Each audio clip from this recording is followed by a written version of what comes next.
I saw right through Blood Wolf's intentions the moment he opened his mouth. Jiang Zhuiying, you should think this through. Blood Wolf said, his voice dropping low. He clearly had no intention of letting her leave. This whole join my team thing was just an excuse. Anyone could see he was after something else.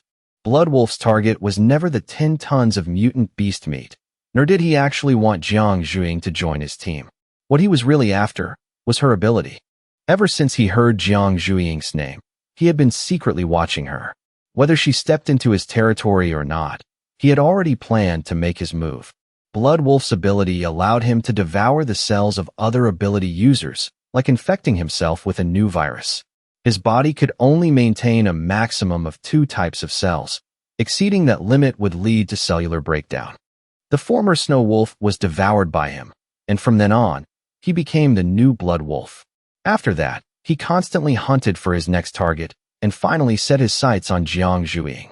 Her body had completely mutated, her cells transforming into electricity-discharging cells. This was an ability perfectly suited to his ambitions. Seeing her discharge electricity with his own eyes just now, Blood Wolf couldn't hide the excitement in his eyes. If he could seize this ability and combine it with his old one, he would step into an entirely new realm.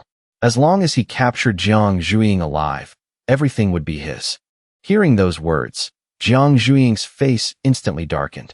Zhang Hai and Sun Kuan, standing beside her, also looked grim. The clicking of guns being cocked echoed from Blood Wolf's team. Their crazed eyes couldn't hide their bloodlust. Zhang Hai and Sun Kuan were so tense that sweat poured down their foreheads. The two of them were just ordinary people. If a fight really broke out, their chances of survival were practically zero. Jiang Zhuiying gripped the long sword in her hand tightly. Facing these people was no different from facing mutant beasts. No matter what, she couldn't go with them, because the outcome would only be worse. Blood Wolf spoke up again, his voice full of contempt. Jiang Zhuiying, you'd better reconsider. With your strength, joining our team is the only good choice. Those useless trashes are nothing but dead weight. Look, you even have ordinary people in your team. While he was talking, I had already stepped onto the minibus. Blood Wolf noticed, but didn't care at all. In his eyes, I was just a cowardly civilian who got scared and hid in the car the moment I was mentioned. The members of his team burst into laughter. The guy who had just insulted Jiang Zhuiying gloated, adding that in a team led by a woman, the men were as weak as bitches. His laughter suddenly choked in his throat. Through the windshield, he saw me driving the minibus straight at them at high speed. Before he could react, he just sneered, thinking I had lost my mind out of anger.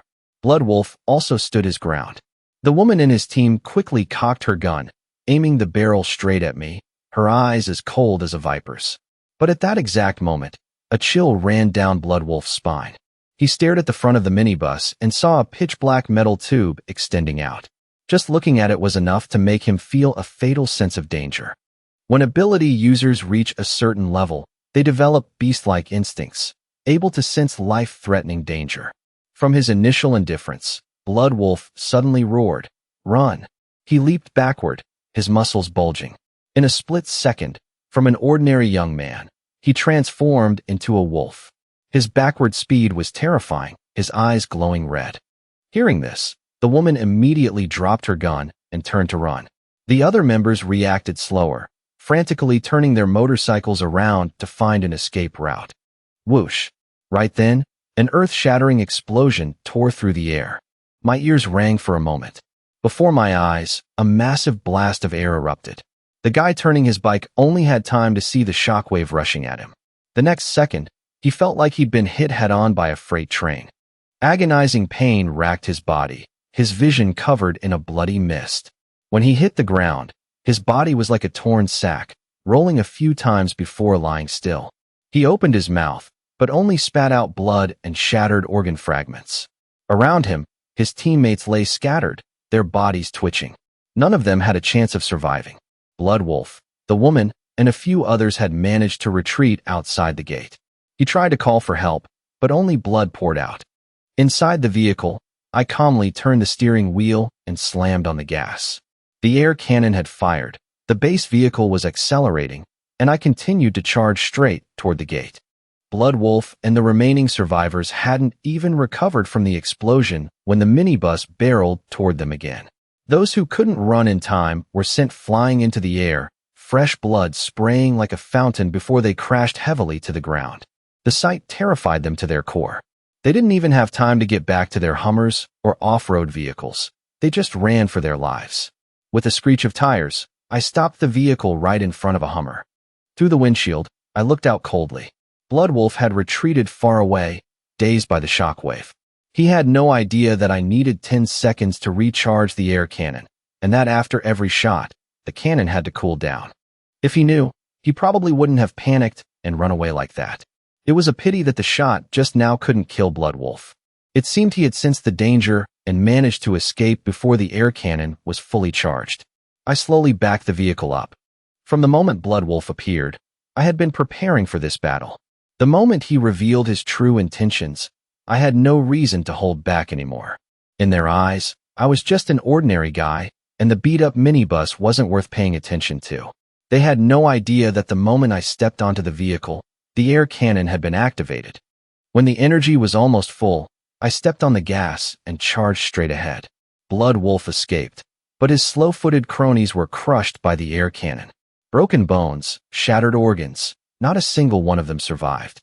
Inside the warehouse, Zhang Hai and the others were completely dumbfounded. Their palms and backs were drenched in cold sweat.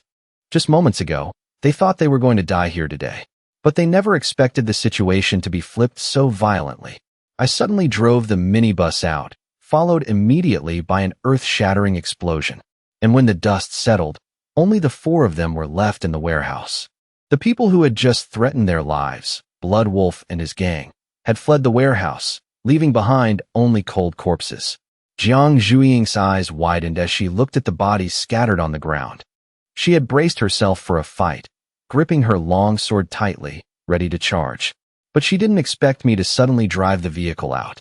In that moment, her heart clenched. Her worry for my safety made her even run after me. However, the result before her eyes far exceeded all imagination, leaving her both stunned and relieved. The tension in her heart finally eased. Is this a function of the vehicle? Jiang Zhuiying couldn't help but ask immediately. Zhang Hai and Sun Kuan also snapped out of it. While keeping a wary eye on the warehouse gate, they approached the minibus, their eyes full of shock. Before, they only knew this vehicle was very durable, but they never thought it would become such a lifesaver in a critical moment.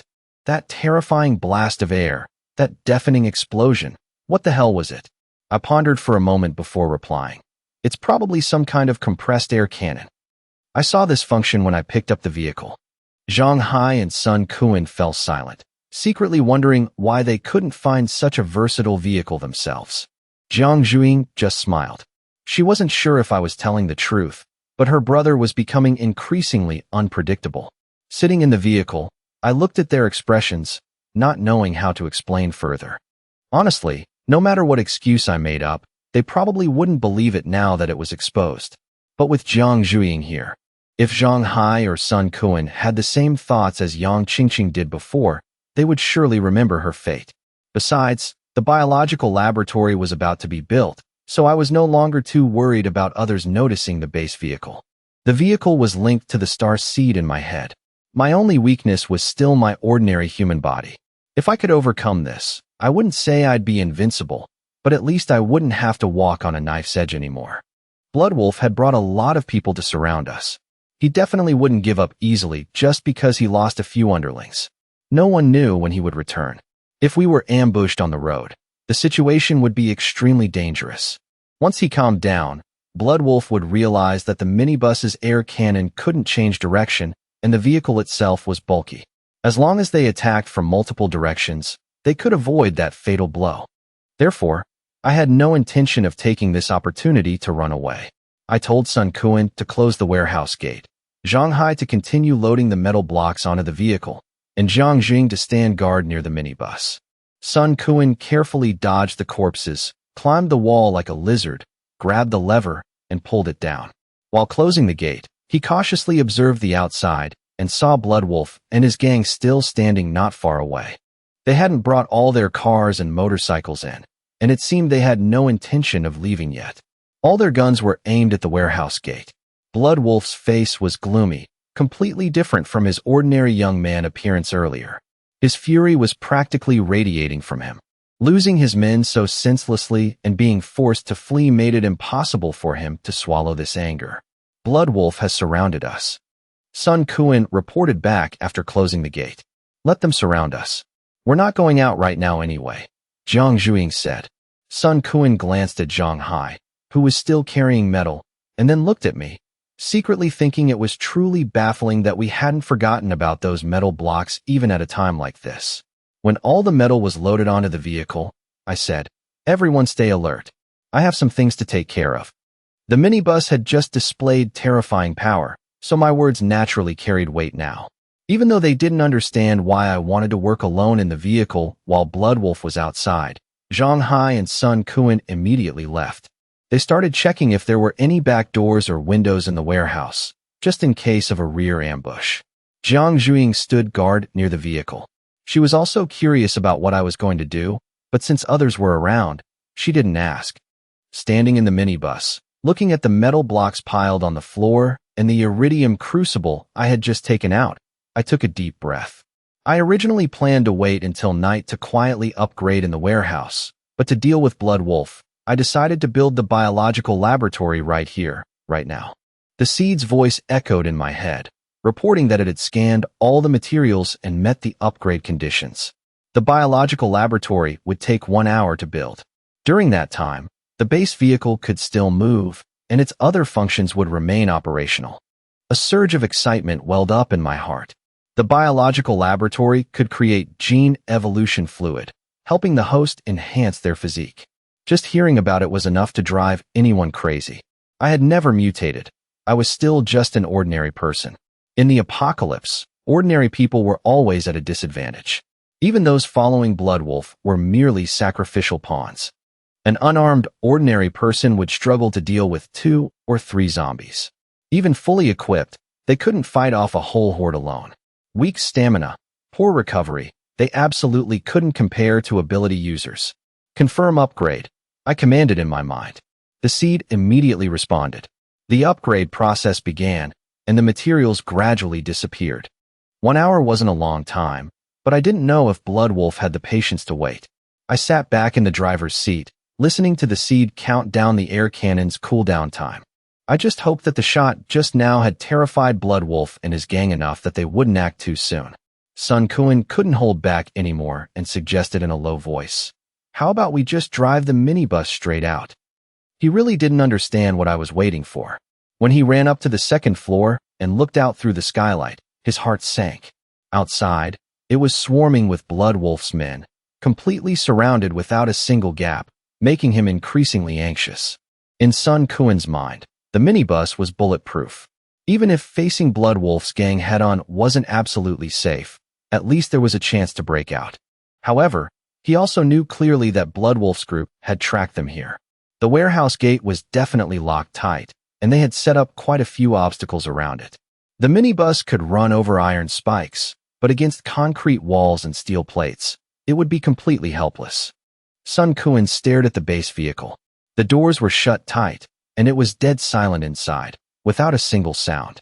In reality, even though the biological laboratory was under construction, the base vehicle's functions were operating normally. If they were truly affected, I would have chosen to charge out long ago, without needing to wait for Sun Kuan to speak up. That was exactly why I decided to enhance my own strength first. Only then, no matter what dangerous situation I faced, would I have the ability to handle it. The fact that Blood Wolf could dodge the air cannon and warn his cronies in time showed that his danger perception was a real threat to the base vehicle. Time ticked by minute, second by second. In my head, the seed continuously displayed the construction progress of the biological laboratory. Biological laboratory 10% complete. Time remaining 54 minutes. Outside the warehouse, Blood Wolf's group still hadn't recovered from the ambush. If it were firearms or an ability, they could understand it, but that kind of attack just now truly terrified them. Blood Wolf's team was a bunch of maniacs to begin with. Besides hunting mutant beasts, they also slaughtered ordinary survivors. Men were forced to join as cannon fodder, while women and children were killed without mercy. They used their madness to hide their fear, but that shot just now had torn right through that disguise. Faced with such an invisible and incomprehensible attack, they had absolutely no idea how to deal with it. Damn it, how are we supposed to fight this? A guy had barely finished speaking when Bloodwolf kicked him to the ground. He was still wearing his ordinary clothes, but his earpiece had been lost in the explosion. His face was terrifyingly gloomy. Scared already? Whatever that thing is, it can't keep firing forever. Otherwise, why would they lock the warehouse gate? Bloodwolf roared furiously. High-powered weapons like grenade launchers can only fire one shot at a time. Even if it wasn't clear whether the cannon on that minibus was a single-use weapon, it definitely had its limits. The power source was an issue, and such a small vehicle couldn't continuously fire such devastating attacks. Hearing Bloodwolf's words, his underlings gradually sobered up. It was true that they had been ambushed earlier and didn't have time to react. If they were prepared beforehand, coupled with Bloodwolf's danger perception, it might not be that terrifying after all. If the others and I were forced to charge out, surrounded by obstacles and pursued from all sides, the minibus wouldn't be so scary anymore. But the crucial problem was, before they could even recover, I had immediately locked the warehouse gate. If they risked their lives to attack, they might break the gate, but then what? What if that freakish cannon fired another shot? Then they would all be wiped out. Bloodwolf understood this perfectly, his face growing even darker. The surprise attack from the vehicle had completely shattered his original plan. Initially, he planned to kill Zhang Hai, Sun Quan, and me first to break Jiang Zhuing's spirit. But now everything was completely turned upside down. The woman standing next to him suggested in a sweet voice, "How about we find a way to blow up the whole warehouse? Hiding in there, they're like fish on a chopping block." But before she could finish, Bloodwolf yelled right in her face, mocking her for thinking she was so smart and everyone else was an idiot. If they blew up the warehouse, how could he devour Jiang Zhuing's ability? What if the explosion killed her? They only had a few grenades. This warehouse wasn't filled with gasoline. They couldn't just blow it up on a whim. At best, they could blow up the gate, but after that, who would dare charge in first? That statement instantly silenced the woman, leaving her to just pout. Going in first was no different from a death sentence. "So what do we do now?" she asked again. Bloodwolf replied in annoyance, "Just keep watching. My group didn't bring many supplies. Sooner or later, we'd have to find a way out." This was his territory. Was it possible he couldn't swallow up these few people? The ability that was practically in his hands had been delayed, frustrating Bloodwolf to the extreme. Originally, he only planned to drain Jiang Zhuing's ability and kill the whole group, but now he decided to torture them to death. As for me, the guy he hadn't even paid attention to at first, I was now reserved for special treatment, slicing off my flesh piece by piece, feeding it to the zombies, and then throwing me into a zombie horde to die a slow death. Time continued to pass. I sat in the base vehicle, my eyes tightly shut, looking like someone in deep meditation. This sight made Sun Quan and the others feel both helpless and anxious. To still be able to close my eyes at a time like this, it was truly incomprehensible. But actually, with my eyes closed, I was staring intently at the seed's notifications in my head. Biological laboratory 70% complete. Time remaining, 18 minutes. Biological laboratory 80% complete. Time remaining, 12 minutes. The closer it got to completion, the calmer I became. When the progress reached 100%, a soft beep sounded. Biological laboratory completed. I snapped my eyes open, took a deep breath, my eyes brimming with excitement. Finally, it was done. The biological laboratory was of vital importance to me. In this world, all external forces were ultimately just external forces. When I was weak myself, not just zombies, but even a small knife was enough to kill me. This was why I never dared to easily leave the vehicle, never dared to casually step into buildings. The seed's voice echoed in my head, announcing that the biological laboratory was complete. Master can choose the configuration of the gene evolution fluid. It asked if I wanted to make the choice right now. Without hesitation, I chose yes. Immediately after, a series of options appeared in my mind, displaying one by one before my eyes. The first vial of gene evolution fluid would activate an ability in my body, and I began to carefully review each option. The first option was defense enhancement, making muscles, skin, and blood vessels incredibly tough. It could resist swords and blades, and even withstand pistol and rifle bullets upon the second evolution. Just a glance and I was hooked, because defense was exactly what I needed most. If my defense was strong enough, I wouldn't have to worry about surprise attacks anymore, nor would I be too afraid to leave the vehicle. I continued reading down the list. The second option was strength enhancement, possessing physical power far beyond ordinary people. The third option was agility enhancement, granting extreme speed and evasion capabilities. At high levels, one could even dodge firearms. The fourth option was physique enhancement, bringing immense vitality, rapid recovery even from severe injuries, and increasing resistance to the zombie virus, granting immunity to low-level viruses. Each option that appeared made me more and more hesitant as I read. If I could have them all, I'd be no different from Superman. But unfortunately, I could only choose one. Strength, agility, or defense were all very straightforward and could help me become a powerful ability user, but it still wasn't enough. I needed something that could instantly and comprehensively elevate my combat capabilities. When I saw the 10th option, my heart skipped a beat. This was exactly what I needed. Nervous system and brain enhancement. It fortified nerve cells, allowing neural signals to transmit faster while simultaneously boosting the brain's computational power. I practically couldn't tear my eyes away from those words. This ability wouldn't make me tougher, nor would it make me physically stronger. I would still be an ordinary person, still capable of being killed by a bullet, and my physical strength wouldn't even increase. But faster neural signal transmission meant countless benefits. An ordinary person's signal transmission speed is only about 100 meters per second. A complete nervous system reflex takes at least 1 to 2/10 of a second. When seeing a zombie lunging, the information has to travel from the eyes to the brain.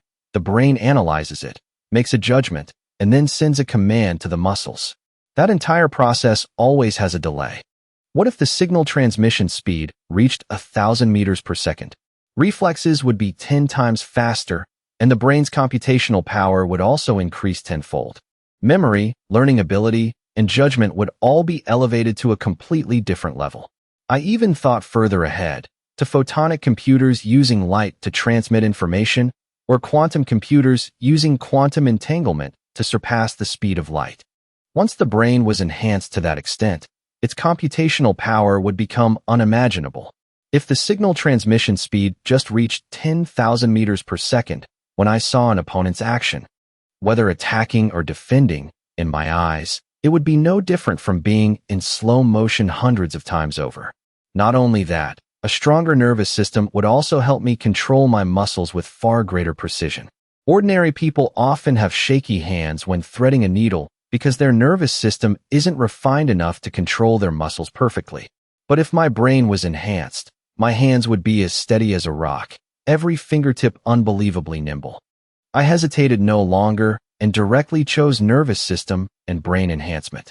When the evolution process was complete, my body would still be that of an ordinary person, but my brain would far surpass humanity, and the developmental potential of this choice was practically limitless. The system asked if I wanted to confirm. I immediately confirmed. A beep sounded. Gene evolution fluid preparation initiated. Time required, 10 minutes. After waiting for an hour, another 10 minutes was no big deal. I stared intently at the control panel until a flash of light appeared, and a transparent glass vial popped out and fell into my hand. Inside was a purplish-red liquid, looking like aged wine. I glanced at the seed's control panel and saw that all the other gene evolution fluid preparation options had turned gray. Each type of fluid required materials, like mutant beast meat or crystal cores. Some even required the base vehicle to undergo a second evolution.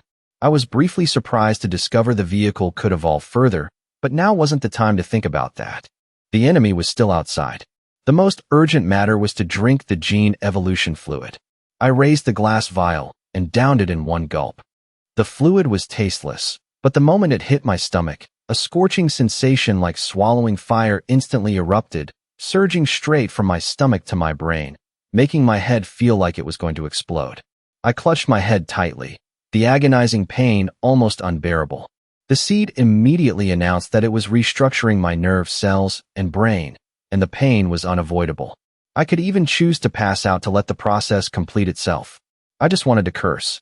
How the hell can a person choose to pass out on command? But after gritting my teeth and enduring it for a while, I gradually got used to the pain. The sensation weakened and then disappeared completely. 10 minutes passed. I snapped my eyes open, as if waking from a long nightmare. My back was drenched in sweat, but my mind was strangely clear. When I looked around, the world before my eyes had become significantly sharper. I just swept my gaze across the windshield and instantly noticed the tiny cracks left by bullets, so dense that I had never paid attention to them before. This time, with just a glance, I could count them. One bullet created exactly 132 cracks, and it took me less than 10 seconds to finish counting. I looked outside and saw Jiang Zhuing standing there, her eyes full of worry. When I drank the fluid so quickly, no one had time to notice. But when I was clutching my head in agony, she was absolutely terrified. Because the vehicle doors were locked tight, she couldn't get in and could only stand outside waiting. Now seeing me back to normal, she finally breathed a sigh of relief. She asked if I was okay. I shook my head, saying I was fine. And right then, I realized I could easily count her breathing rate. Her chest rose and fell slightly, exactly 26 times a minute. Perhaps it was because she was worried about me that her breathing was faster than normal. Are you really okay? Open the door. Jiang Zhuing was still uneasy. To her, there was no reason for an ordinary person to suddenly act like that. I opened the door, and Jiang Zhuing immediately hopped in. In that exact moment, I instinctively focused my mind, and then realized that when I actively concentrated, I could see every tiny movement she made, even the flutter of her clothes as she sprang into the vehicle. She was clearly moving very fast, but in my eyes, her entire motion seemed to be in slow motion, about 3.5 times slower. After my brain evolved, I could accurately estimate this degree of slowness. If the person who just jumped in wasn't Jiang Zhuing but an enemy, I would have more than enough time to react, even draw a gun. But the moment the thought of taking action arose, I immediately realized the problem. Even though my neural reflexes were much faster, my body couldn't keep up with that speed. My brain was ahead, but my muscles were still those of an ordinary person. If I ran a 100-meter dash right now, thanks to better coordination, I might be a few seconds faster than before. But breaking the 10-second mark like a top athlete was absolutely impossible. You win some, you lose some. The gene evolution fluid only allowed me to choose one evolutionary path. If I had chosen agility enhancement back then, my body might be faster, but my brain's reaction wouldn't keep up, like a misaligned machine. A conclusion quickly formed in my mind. Currently, my brain had evolved, but my body hadn't caught up with my nervous system. In combat, this was still a fatal flaw. I could see the opponent's punch, but because my body reacted slowly, it was very likely I could only stand there and watch the punch land squarely on me. With zombies, holding a dagger, I could easily take them down one by one without letting them touch me. But if I faced a mutant beast or a professional fighter who could throw 4 or 5 punches in a second, I would still lose. Thinking of this, I stopped focusing my mind. In my eyes, Jiang Zhuing's speed instantly returned to normal. My brain had evolved, but if I didn't actively trigger it, the world before my eyes was still no different from before. Zhuing, I'm fine. Don't worry. I didn't know how to explain the biological laboratory. I knew very well that the seed's existence was a vital secret. Especially in the apocalypse, if the military found out, the consequences would be extremely severe. Therefore, I didn't plan to tell anyone about this, not even Jiang Zhuing, because staying silent was also a way to protect her. Yeah. Jiang Zhuing nodded, but still didn't get out of the vehicle, her eyes glued to me. At this moment, I shifted my attention to my hands. Hands are the most dexterous part of the human body. Painters can draw pictures as realistic as photos. Artisans can create exquisite microcarvings. Professional gamers can execute 400 to 500 precise actions per minute. Pianists can play incredibly difficult pieces. Human hands have immense potential. I knew I wasn't fast, but after my brain evolved, my advantage lay in precision and dexterity. Right now, if you gave me a piece of paper, I could draw a perfect circle. If you gave me a game, I could learn incredibly fast and soon catch up to professional gamers. If you gave me this minibus, I could drive it to perform drifts like a seasoned racer. Those things didn't require pure speed, but reflexes, precision, and finesse. In combat, these three elements could also play a massive role. Thinking of this, I looked over at Jiang Zhuiying. Zhuiying, do you have an automatic rifle? Before, I only had a Type 54 pistol, but in a real firefight, a pistol couldn't compare to an automatic rifle. Jiang Zhuiying was a bit surprised. I do. Not just automatic rifles, but also a light machine gun. I just need an automatic rifle. I immediately declined. Machine guns relied on fire rate and continuous firepower, but in terms of accuracy and burst fire capability, they couldn't compare to automatic rifles. You know how to shoot? Jiang Zhuiying looked at me in astonishment. Was I planning to use a gun to face off against Bloodwolf? Just want to give it a try? Probably won't be too bad, I replied. In China, guns were strictly prohibited. Even air guns were no exception. Out of 100 people on the street, you might not find a single one who had ever fired a real gun. If there was, they had almost certainly served in the military. After the apocalypse, survivors started gathering weapons. And among the things ordinary people could access, guns were the most powerful weapons. But for someone untrained, it was very hard to unleash their true power. When stressed, they could empty a whole magazine and still miss the target. Zhang Hai and Sun Kuan were just wasting bullets at first. They were a bit better now, but still mostly relied on spray and pray. Jiang Zhuiying didn't ask further, but turned outside and called out loudly, "Zhang Hai, bring the automatic rifle over here." Zhang Hai was a bit stunned. The team only had 2 heavy firearms. The light machine gun was carried by Sun Kuan, and the automatic rifle was his. But because he usually drove the freezer truck, he rarely used it. Facing Bloodwolf, this gun was his only reliance. Without a gun, his car repair skills wouldn't help at all in combat. Although reluctant, Zhang Hai still handed the gun to me. It was a Type 81 automatic rifle, an improved version of the Russian AK-47. It had higher accuracy, and even though its dirt resistance wasn't as good as the AK-47, that didn't matter. The thing I needed most was just one, accuracy. Holding the Type 81 in my hands, I clearly felt the coldness of the metal and the weight transferring from the gun to my arms. The gun was nearly a meter long, with a bayonet over 10 centimeters attached to the muzzle. It wasn't overly sharp, but it was enough to pierce through a zombie's bones. In the apocalypse, if people could use a bayonet, they would try to avoid using bullets, because ammunition was too precious. This gun is really nice, I couldn't help but exclaim. For a man, whether he had an interest in guns before or not, holding a real gun in his hands felt completely different, especially the Type 81, a familiar symbol of the Chinese military. The safety catch is here, right? I pointed to the small switch on the receiver. Even though I had never fired a gun, finding the safety wasn't hard, but distinguishing the firing modes was another story. That's right. 0 is safe, 1 is semi-auto, and 2 is full auto, Zhang Hai explained. Got it. I flicked the safety off and jumped out of the vehicle. Brother Jiang, what are you planning to do with that gun? Planning to get into a shootout with Bloodwolf? Zhang Hai looked at me, unable to hold back his question. He had been practicing shooting for a while. His skills weren't outstanding, but still far better than an ordinary person's. I didn't answer, just asked back, how much ammo is left? 11 magazines, 30 rounds each. Do you really want to use the gun? Even Jiang Zhuiying started to doubt it. She was worried for my safety. Bullets had no eyes, and our firepower couldn't compare to Bloodwolf's to begin with. Let's give it a try. I pulled the charging handle. I had never shot a gun, but I had seen it too many times in movies. When I focused my mind, the world around me instantly slowed down. From a few dozen meters away, I saw an abandoned beer bottle, probably secretly drunk by someone in the warehouse before the apocalypse. When I focused on the beer bottle, the distance seemed to vanish. The bottle was pulled right in front of my eyes, to the point where I could clearly read the text on the label. I aimed the gun at the bottle cap, aligning the iron sights in a 3-point line. Brother Jiang, are you test firing? Sun Kuan's jaw dropped. I had just learned how to take the safety off, and I was already going to test fire?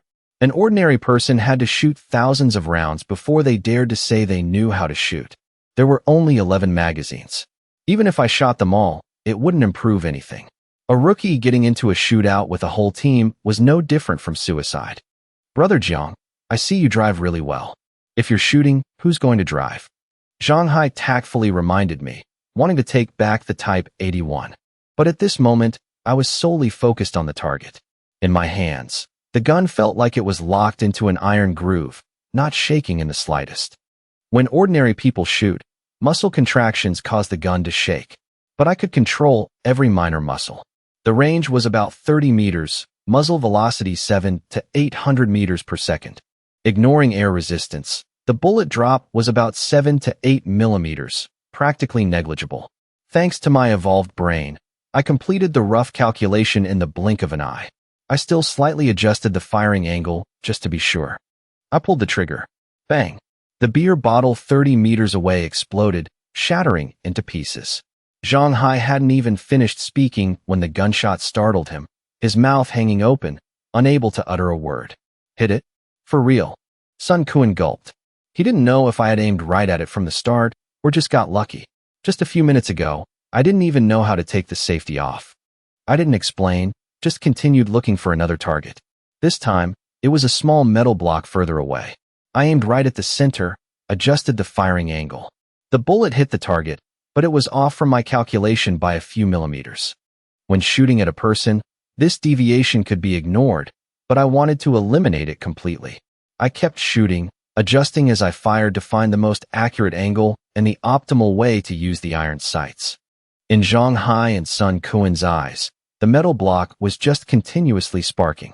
They didn't understand what I was doing, only feeling anxious about the ammo.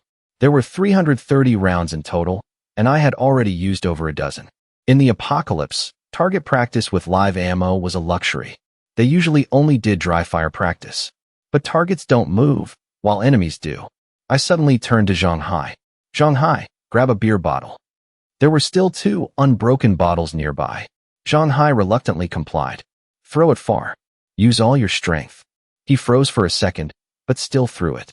With his finger strength enhancement ability, the beer bottle was launched away, spinning in the air, emitting a whistling sound as it flew 50 or 60 meters in a beautiful arc. The moment I raised the gun, in my eyes, the beer bottle slowed down. Its rotation trajectory, flight speed, everything was clearly visible. I pulled the trigger. The beer bottle exploded right in midair. Crack, crack, crack. The shattered glass pieces burst apart, falling from above like fireworks, scattering onto the concrete floor with a tinkling sound. Zhang Hai, the one who had just thrown the bottle, was completely petrified, his mouth open wide enough to fit an egg. My God, seriously? Sun Kuan stood frozen, unable to believe that I was really someone who had just learned to shoot. Hitting a stationary target was understandable. As long as you grasped the principles of aiming, adjusted the sights correctly, and your hands didn't shake too much, the bullet wouldn't stray far. But a moving target was completely different. The difficulty increased exponentially. Hitting a beer bottle flying that fast was even harder than Olympic skeet shooting. Skeet shooters use shotguns. Each shot is a spread of pellets, and just one pellet hitting the clay pigeon counts for points. Yet missing is still common. But me? Using a Type 81, with only 1 bullet per shot, I actually hit a beer bottle flying at high speed. This required terrifyingly high levels of judgment, calculation, and precision. I had to predict the trajectory, estimate the distance, aim, and pull the trigger, all in a split second. And when it was hit, the beer bottle had already flown at least 20 meters away. Brother Jiang, stop messing with me. Are you sure you're a beginner at shooting? You didn't even know how to take the safety off just now. You used to be a marksman for the national team, right? Zhang Hai couldn't think of any other possibility. Even soldiers in the military who were used to shooting stationary targets would be at a loss in this situation if they hadn't practiced on moving targets. Stop talking nonsense. Don't I know what my brother does? Jiang Zhuiying snapped back. She grew up with me and knew very well that I never had the chance to touch or practice with guns. In China, this was practically impossible unless you were someone of extremely high status. Give me all the magazines. I slung the Type 81 over my shoulder and held out my hand. Not daring to delay, Zhang Hai immediately handed all the magazines to me. I quickly continued, my voice dropping low. We're charging out. I'll take the lead. You two provide cover from the back. Sun Kuan handles the machine gun. Zhang Hai throws the grenades. Zhuiying, you stay in the vehicle with me. Sun Kuan's ability allowed him to cling to walls and climb like a lizard, making him perfectly suited for finding unexpected hiding spots. A machine gun isn't just powerful because you hold it and spray bullets. The most important things are positioning and timing. As long as Sun Kuan knew how to hide and waited for the right moment to open fire, that was enough. As for Zhang Hai, with the strength in his hands, throwing grenades dozens of meters away was the most suitable combat method for him. Our team didn't even have 10 grenades, but used at the right time, Zhang Hai was no different from a mobile heavy artillery piece. Holding the Type 81, I jumped into the base vehicle, with Jiang Zhuiying following closely behind. Zhang Hai stared blankly at the scene. Brother Jiang, is the boss going to drive? If I was using the gun, the driver obviously had to be Jiang Zhuiying. But her driving skills were mostly honed after the apocalypse, and she had to handle a heavy minibus like this. Was that really okay? No need. I'll drive myself. Zhuiying, you just focus on attacking. I sat in the driver's seat, rolled down the left window, and rested the Type 81 right on the window frame. Zhang Hai and Sun Kuan's eyes widened simultaneously, driving and shooting at the same time, one hand on the wheel, one hand on the gun, while also having to shift gears, step on the gas, and hit the brakes, all while the vehicle was moving and the enemies were also on the move. Just hearing about it sounded insane. Sun Kuan, go open the gate. Be careful, I ordered. Sun Kuan swallowed hard, glancing at Jiang Zhuiying. She was already sitting in the passenger seat, gripping her sword tightly, the chains clinking softly against each other. She was clearly ready to risk her life. Damn it, these two siblings are completely crazy. Screw it, I'll just go crazy with them. Sun Kuan gritted his teeth, leaped over the piles of metal, clung straight onto the wall, and yanked the rolling door hard. The moment the door rattled open, I shifted gears and slammed the gas. Virum. The base vehicle roared, accelerating fiercely. The G-force pressed Jiang Zhuiying tightly against her seat. The vehicle charged out like a wild beast that had been chained up for too long, roaring and so aggressive that it made Sun Kuan's eyes bulge. You call this thing a minibus? It's clearly no different from an F1 race car. Outside the warehouse, Bloodwolf's team had set up a complete ambush. Spike strips were laid across the road, 2 heavy trucks blocked the exit, and reinforced concrete walls surrounded the area like a death trap. They had taken up hiding spots along the main road, waiting for us to run out of supplies and be forced to charge out. But they never expected that just 2 hours later, the warehouse gate would burst open, and a beat-up minibus would charge out like a prehistoric monster. Damn it, they're charging out. You got a death wish? Brothers, raise your guns. Chaotic shouts rang out. Bloodwolf's team wasn't entirely made up of ability users, but they were all daredevils. To join Bloodwolf, as long as you were vicious and ruthless enough, you could stand your ground and trample the weak to your heart's content. After the apocalypse, the most insane and brutal parts of human nature were completely unleashed. Since the Bloodwolf organization was formed, they had never stopped plundering.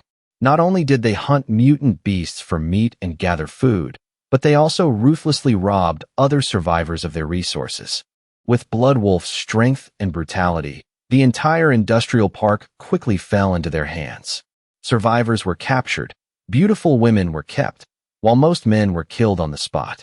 A small number were forced to scavenge for food, gas, and resources for them. But once they outlived their usefulness, they were disposed of as well.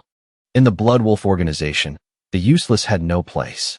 This method of violent expansion was extremely effective in the early stages of the apocalypse. With large amounts of food and mutant beast meat in hand, they traded with the military for weapons. Not to mention, Bloodwolf had also raided the police station in the industrial park, making the number of weapons in their hands far exceed Jiang Zhuiying's team. In total, they had 19 combat members, but only 2 ability users, Bloodwolf and the woman in the leather jacket. The remaining 17 all had guns.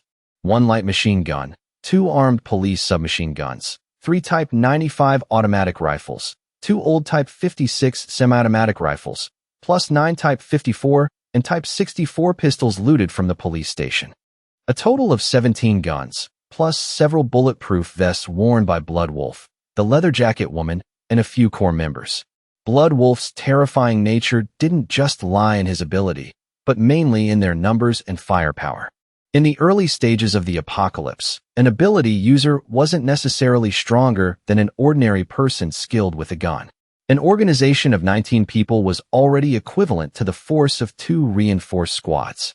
In a war, that many people were enough to turn the tide.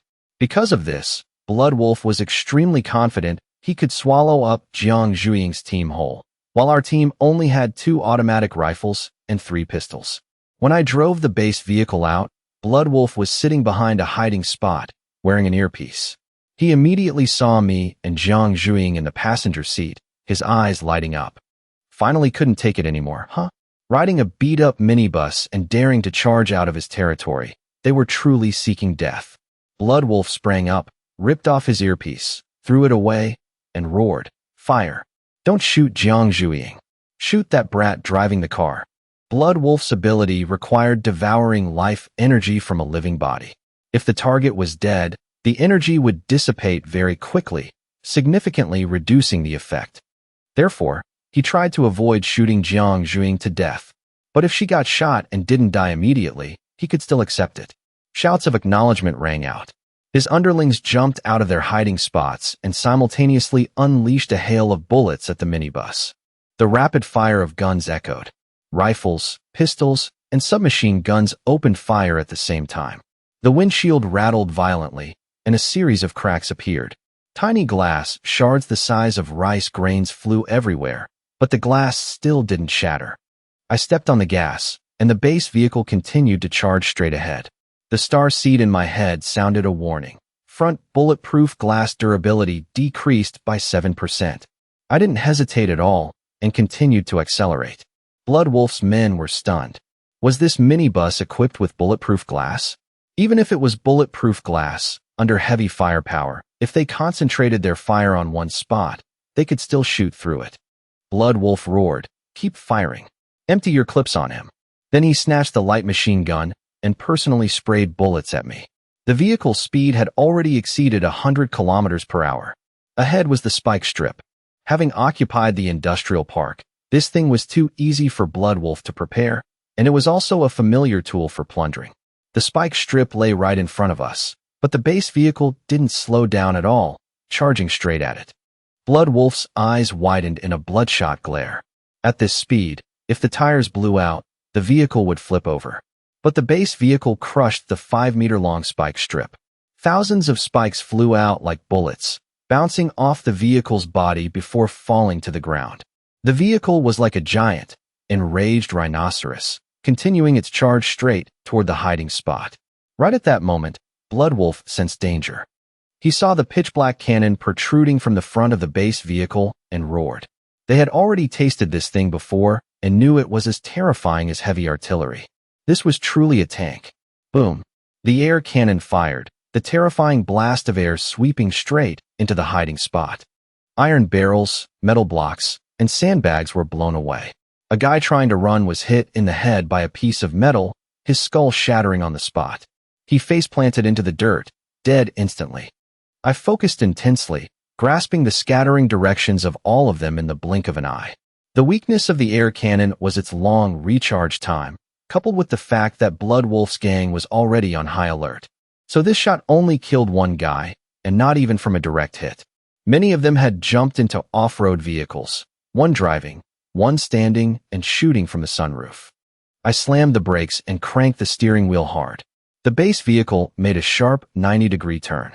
The tires screeched deafeningly, the heavy body shifted its center of gravity, and the rear end swung out in a perfect drift. I hit the gas again. The vehicle roared and shot forward like a beast. Blood Wolf's men, who had just started their cars, all froze in place. What the hell? A minibus can drift? Don't even mention a minibus. Even their off-road vehicles wouldn't dare pull a stunt like this. The center of gravity was too high. Just a slight miscalculation and the car would flip immediately. On a dirt road, only low-clearance sports cars would dare to drift. But the vehicle I was driving, was it even a minibus anymore? It felt like some freakish combination of a tank and a sports car. I spun the steering wheel hard, the vehicle's body sweeping sideways. The driver's seat was almost directly facing Blood Wolf's men. The left window was only cracked open a sliver, the barrel of the Type 81 poking out, cold and silent. The purpose of this spin was crystal clear, to aim the gun barrel straight at them. After my brain evolved, all my driving maneuvers, from shifting gears, hitting the gas, braking, to clutching, were as smooth as flowing water, without a single error, completely reaching the level of a professional racer. Moreover, I had the seat assisting my control.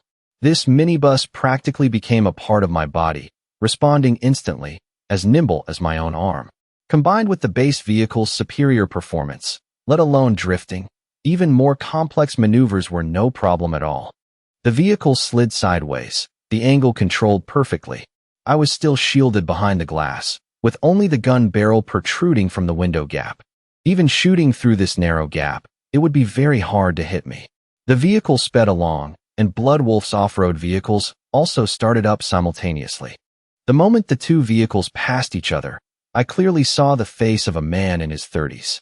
His flabby fat sagged, his ferocity fully exposed, and I could even see the greasy sheen on his forehead. One hand on the wheel, the other pulling the trigger. Bang! I only fired a single shot, completely treating the Type 81 like a semi-automatic rifle. The bullet crossed the distance of over 10 meters and smashed straight into the off-road vehicle's window. The glass exploded, shattering into countless tiny pieces. The bullet pierced through the glass and embedded itself right into the fleshy-faced man's forehead. A clean headshot. The penetrating power of the Type 81 was too terrifying. Even a steel helmet couldn't withstand it, let alone human flesh. A third of his skull was blown away. The bullet still didn't stop, continuing through the window on the other side. Blood and brains splattered all over the cabin. The driver died on the spot. The car lost control, swerved, and crashed hard into the concrete wall. At this speed, the crash almost certainly crushed both the car and the people inside. The gunner on the car realized things were going south and immediately jumped out. But while his body was still suspended in midair, I gently adjusted the steering wheel, aligning the window gap with him, and pulled the trigger again. Bang! Still just one bullet. Before he could even hit the ground, the bullet pierced straight through his left chest. A heavy thud rang out. His heart and lungs were pulverized. The bullet dragged a mist of blood and bone out through his back, leaving a hole the size of a bowl. He fell to the ground like a dead dog. He was alive when he jumped out of the car, but by the time he hit the ground, he was a lifeless corpse. A Type 81 shot to the limbs could blow them clean off. A shot to the left chest was guaranteed death, no exceptions. The human body absolutely couldn't withstand this kind of power. If you compared flesh to steel, it was only equivalent to a steel plate less than a millimeter thick, not even matching the face of a steel helmet. In just 2 shots, I had killed 2 of Bloodwolf's men. Throughout the whole process, I was still accelerating and drifting, making the heavy minibus look no different from a sports car, driving and shooting accurately from the side window all at once. In their eyes, this was no longer human. I clearly saw Bloodwolf's expression change. Initially, he thought I was just an ordinary guy, and Jiang Zhuiying was the biggest threat. But he never expected me to be such a monster. A special agent? Even the most elite special forces in the world would probably struggle to reach this level. Boss, what do we do now? Bloodwolf's underlings started to panic. In their eyes, I was definitely a special agent, or at the very least, a top-tier mercenary. My combat style was completely different, like a god on the battlefield. My minibus couldn't be pierced by bullets, and I was hiding inside, just shooting out without exposing any openings. They were completely passive, just waiting to die. Bloodwolf gritted his teeth, his voice dropping low. Don't worry about Jiang Zhuiying anymore. Throw grenades. Blow that vehicle to pieces. He still wanted to seize Jiang Zhuiying's ability, but the losses right now were already too great. If they continued, he feared half of them would be wiped out before they could deal with me. Even if he got the ability, it would be meaningless. Grenades. Pushed to a dead end, they were utterly enraged. My vehicle could resist bullets, but could it withstand grenades? The destructive power of those things was extremely terrifying. Let alone bulletproof glass. If one just exploded under the chassis, this minibus would be flipped over. Once it flipped, it was game over. Charge. Kill them. Bloodwolf roared. A few guys immediately rushed forward like sharks smelling blood, using the off-road vehicles as shields, quickly closing in from my blind spots. Others lay in ambush, just waiting for the minibus to pass by to throw their grenades. A guy with a handlebar mustache and beady eyes climbed onto the roof of a large truck, hiding behind the cargo bed. His vicious gaze was glued to the approaching minibus. The rat's in the trap. Let's see how you die today. He pulled out 3 grenades, tied them tightly together, and linked their pull rings, creating a homemade 3-in-1 grenade. 3 exploding at once. How terrifying would that destructive power be? He smiled fiercely, tucking himself carefully behind the cargo bed, completely avoiding my gun barrel. In a normal line of sight, this was indeed a blind spot. When the minibus rushed over, he pulled the pin and threw the 3 grenades straight at my driver's seat. But after my brain evolved, my observational skills had become terrifying. My eyes could see in 6 directions, my ears could hear from 8 sides. Even though my forward vision was focused ahead, the corner of my eye still caught a dark shadow hurtling toward me. With just a glance, I instantly recognized the grenades, and it was 3 tied together at that. I knew for sure they were flying straight for the left window. With this explosive force, the shockwave would be extremely terrifying. It could slip through any gap. Even if the glass held, the shockwave alone would be enough to kill the people inside. But I remained calm, raised my gun, and focused my mind to the absolute limit. In that moment, the grenade seemed to slow down in midair, exactly like a slow-motion scene in a movie. Bang! Bang! I pulled the trigger in rapid succession. The bullets accurately hit the grenades. Boom! The explosion went off right in midair. The beady-eyed guy was just smiling triumphantly when a fireball erupted right in front of his face. The deafening blast rattled his brain, tearing his eardrums, fresh blood streaming down. What just happened? That was his last thought before being blown off the roof of the truck. Even in death, he couldn't understand how he had lost. All of this fell perfectly into Bloodwolf's eyes. The fire, the smoke, the explosion, his eyes bulged. While driving, I still used the corner of my eye to spot grenades flying from a blind spot, and then shot them out of the air. This was just too absurd. Boss, what do we do now? Bloodwolf's underlings started to panic. Normally, they were practically invincible. In this area, rarely did any team dare to face them head-on. Yet right now, with just 1 vehicle and 1 automatic rifle, I, a guy who was just an ordinary person in their eyes, was suppressing Bloodwolf's entire team to the point where they couldn't even lift their heads. Boss, if you don't make a move now, our brothers won't be able to hold on much longer. A guy yelled. Bloodwolf frowned. He had 2 abilities.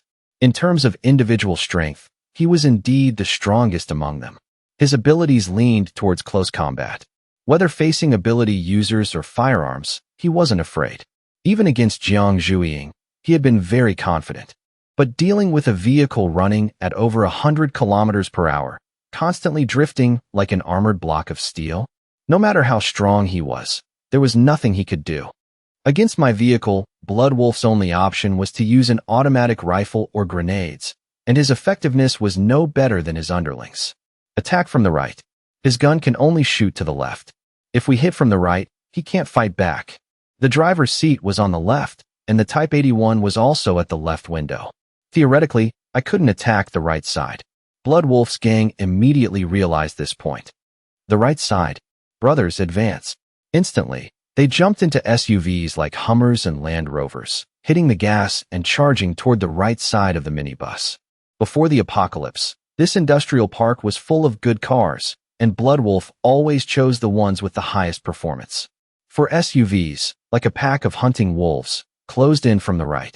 Automatic rifle fire rained down continuously, sweeping straight into the minibus's windows. Countless more spiderweb-like cracks appeared on the bulletproof glass. Kill them.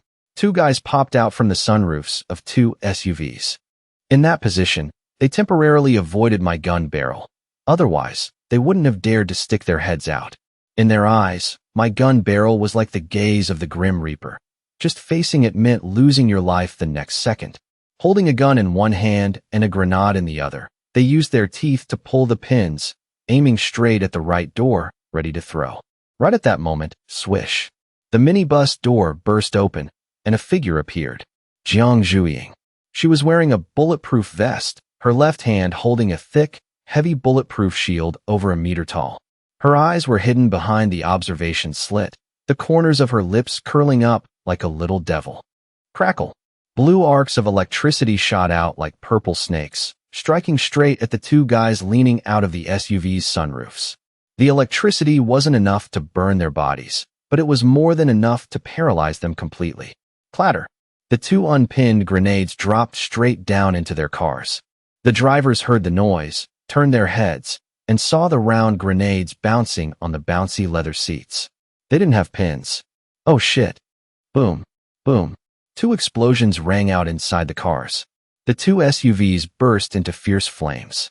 The people inside were torn to shreds and then burned to ashes. Glass shattered, roofs were blown off. The cars lost control and crashed straight into the concrete wall, creating another horrifying explosion. In just a moment, 4 of Bloodwolf's underlings were wiped out. Adding the ones I had killed earlier, his team had lost nearly half its members. Ammunition was heavily depleted, and too many people had died. Bloodwolf was going insane with rage. Right at this moment, the sound of a machine gun rang out. A guy who couldn't react in time was gunned down on the spot. Next came 2 explosions, blowing up another SUV. Bloodwolf's heart clenched. This attack came from the warehouse. It wasn't just me and Jiang Zhuiying charging out. The other 2 ability users had also joined the fight. "Boss, should we retreat?" a guy said, trembling. Someone already wanted to run away. Even though they were daredevils, they were still afraid of death. They banded together for profit. Loyalty was just a joke. Initially, they thought this was an easy fight. Killing me and Jiang Zhuiying would get them both weapons and supplies, a huge profit. But now it was different. There was no profit in sight. Half their people were dead, and their will the fight had completely collapsed. No one dared to actively attack the minibus anymore. Bullets couldn't pierce the glass, and grenades had to be thrown from close range to hit. But my vehicle was running at over 100 kilometers per hour. Whether approaching from the left or the right, it was a dead end. Retreat. Bloodwolf tried to suppress the urge to kill the guy who had just spoken. Since the apocalypse began, he had always had smooth sailing, enjoying power, the authority over life and death, beautiful women, and the fear of others. He firmly believed that as long as he got stronger, an empire of his own would be born. But he never expected that against just me and a modified minibus, he would lose so miserably.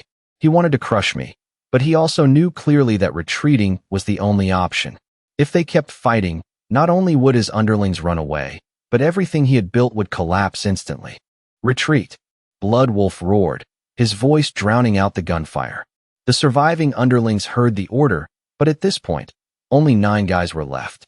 Bloodwolf's team had been nearly half wiped out by us. Hearing him order a retreat, I sneered coldly. Retreat? You haven't asked if I agree yet. In front of the Special Metal Factory's gate, several large trucks were still blocking the exit. Having decided to retreat, they first had to clear this mess. A few of Bloodwolf's men abandoned their SUVs and jumped into the heavy trucks. There were 3 in total, all steel transport trucks from the industrial park. 40-ton payload, Dongfeng Tianlong pulling a 13-meter trailer, 22 massive wheels. It looked no different from a steel monster. A guy had just climbed into the driver's seat when Bloodwolf shoved him right out. "Let me drive." He aggressively took the seat and started the engine. With this kind of mass, my minibus was nothing. If they collided head-on, even if it was bulletproof, it would be crushed into an iron pancake. But Bloodwolf knew very well that the front of my minibus also had a heavy cannon. He had tasted its power before. Just one shot and the windshield would explode, and the driver would definitely die on the spot. Ramming head-on was suicide. He could only T-bone it from the right and cut the minibus in half. The team had suffered too heavy a loss, and Bloodwolf's fury flared up. Initially, he planned to retreat, but the more he thought about it, the more unwilling he was. "I'll ram this brat to death. Even if I don't kill Jiang Zhuiying, as long as she's still breathing, I can still devour her ability." He thirsted for Jiang Zhuiying's ability. Currently, he was only strong physically, leaning towards close combat, completely lacking long-range attacks. If he added her ability, having both long and short-range capabilities, it would be perfect. After shifting gears, he stepped on the gas, and the heavy truck began to roll. Right at that moment, a rat-tat-tat sound rang out. A burst of automatic fire swept over, followed by the sound of bullets hitting metal. Bloodwolf was startled and immediately ducked under the steering wheel. The glass didn't break, but a premonition of death washed over him. Looking at the right rearview mirror, he saw the large fuel tank leaking. My burst of fire just now had hit the fuel tank. The base vehicle's fuel tank was bulletproof, but the Dongfeng Tianlong's was not. Just one burst of fire had turned it into a honeycomb. If you just shot the fuel tank, it was hard to ignite because diesel is hard to burn. But the fuel had leaked out, air had gotten in, and if it continued to take hits, the sparks would cause an explosion. The massive fuel tank held hundreds of liters of fuel. Once it exploded, it would be extremely terrifying. Damn it, Bloodwolf roared. His muscles bulged, tearing his shirt apart. Stiff red fur sprouted all over his body. His eyes turned green, and long fangs protruded. He transformed into a red-furred werewolf. His shape was still humanoid, but he now carried the aura of a wild beast. This was Bloodwolf's ability, which originally belonged to the previous leader. After killing the old leader when he was heavily injured, absorbing his ability, and seizing his position. In this moment of danger, he completed his transformation. At the same time, another burst of fire swept over, accompanied by Jiang Zhuiying's blue electricity. The bullets hit the fuel tank, flames flared up, and the entire fuel tank began to burn. A violent explosion rang out.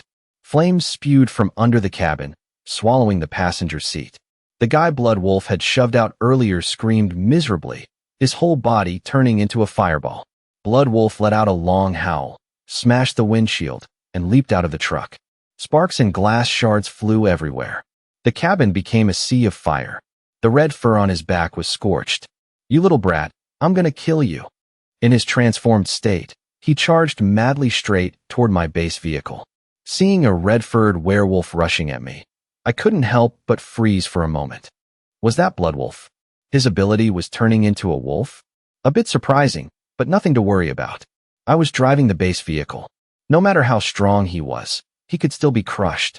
I cranked the steering wheel hard and floored the gas. The engine roared fiercely, and the base vehicle charged straight at Bloodwolf. The werewolf body possessed extraordinary speed. Bloodwolf's limbs elongated, sharp claws revealing themselves. He crouched low, all four limbs hitting the ground, and sprinted across the road like a true wild beast. Even though his speed was incredibly fast, dodging bullets was impossible, because no matter how fast an ability user was, they couldn't match the supersonic speed of a bullet. However, if you can't dodge the bullet, you dodge the gun barrel. As long as you observe the direction of the muzzle and anticipate it.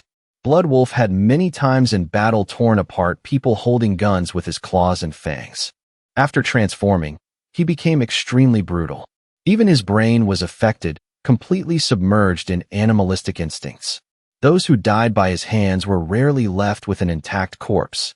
I held the steering wheel with one hand and the automatic rifle with the other, firmly believing that even a werewolf was just flesh and blood.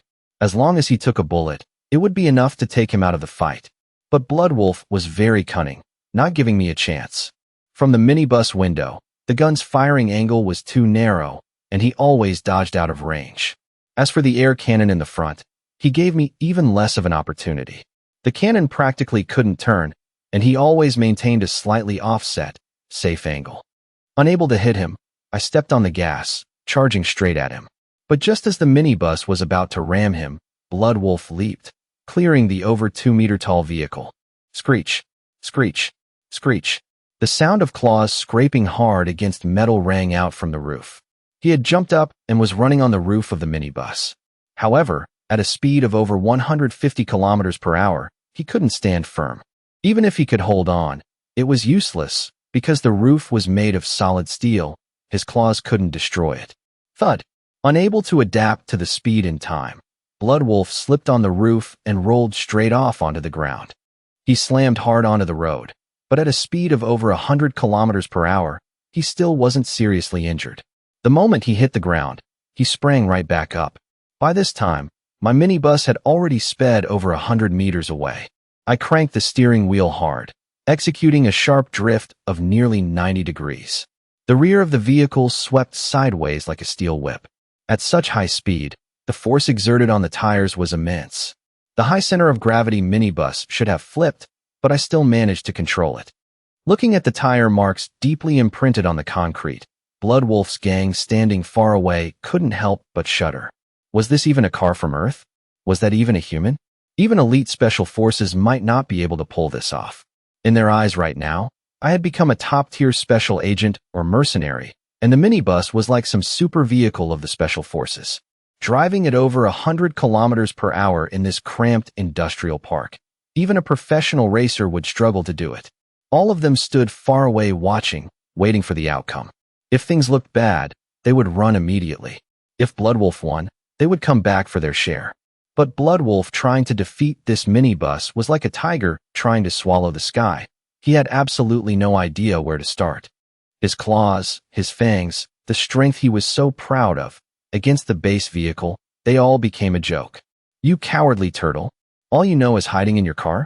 If you have the guts, come down here and fight me.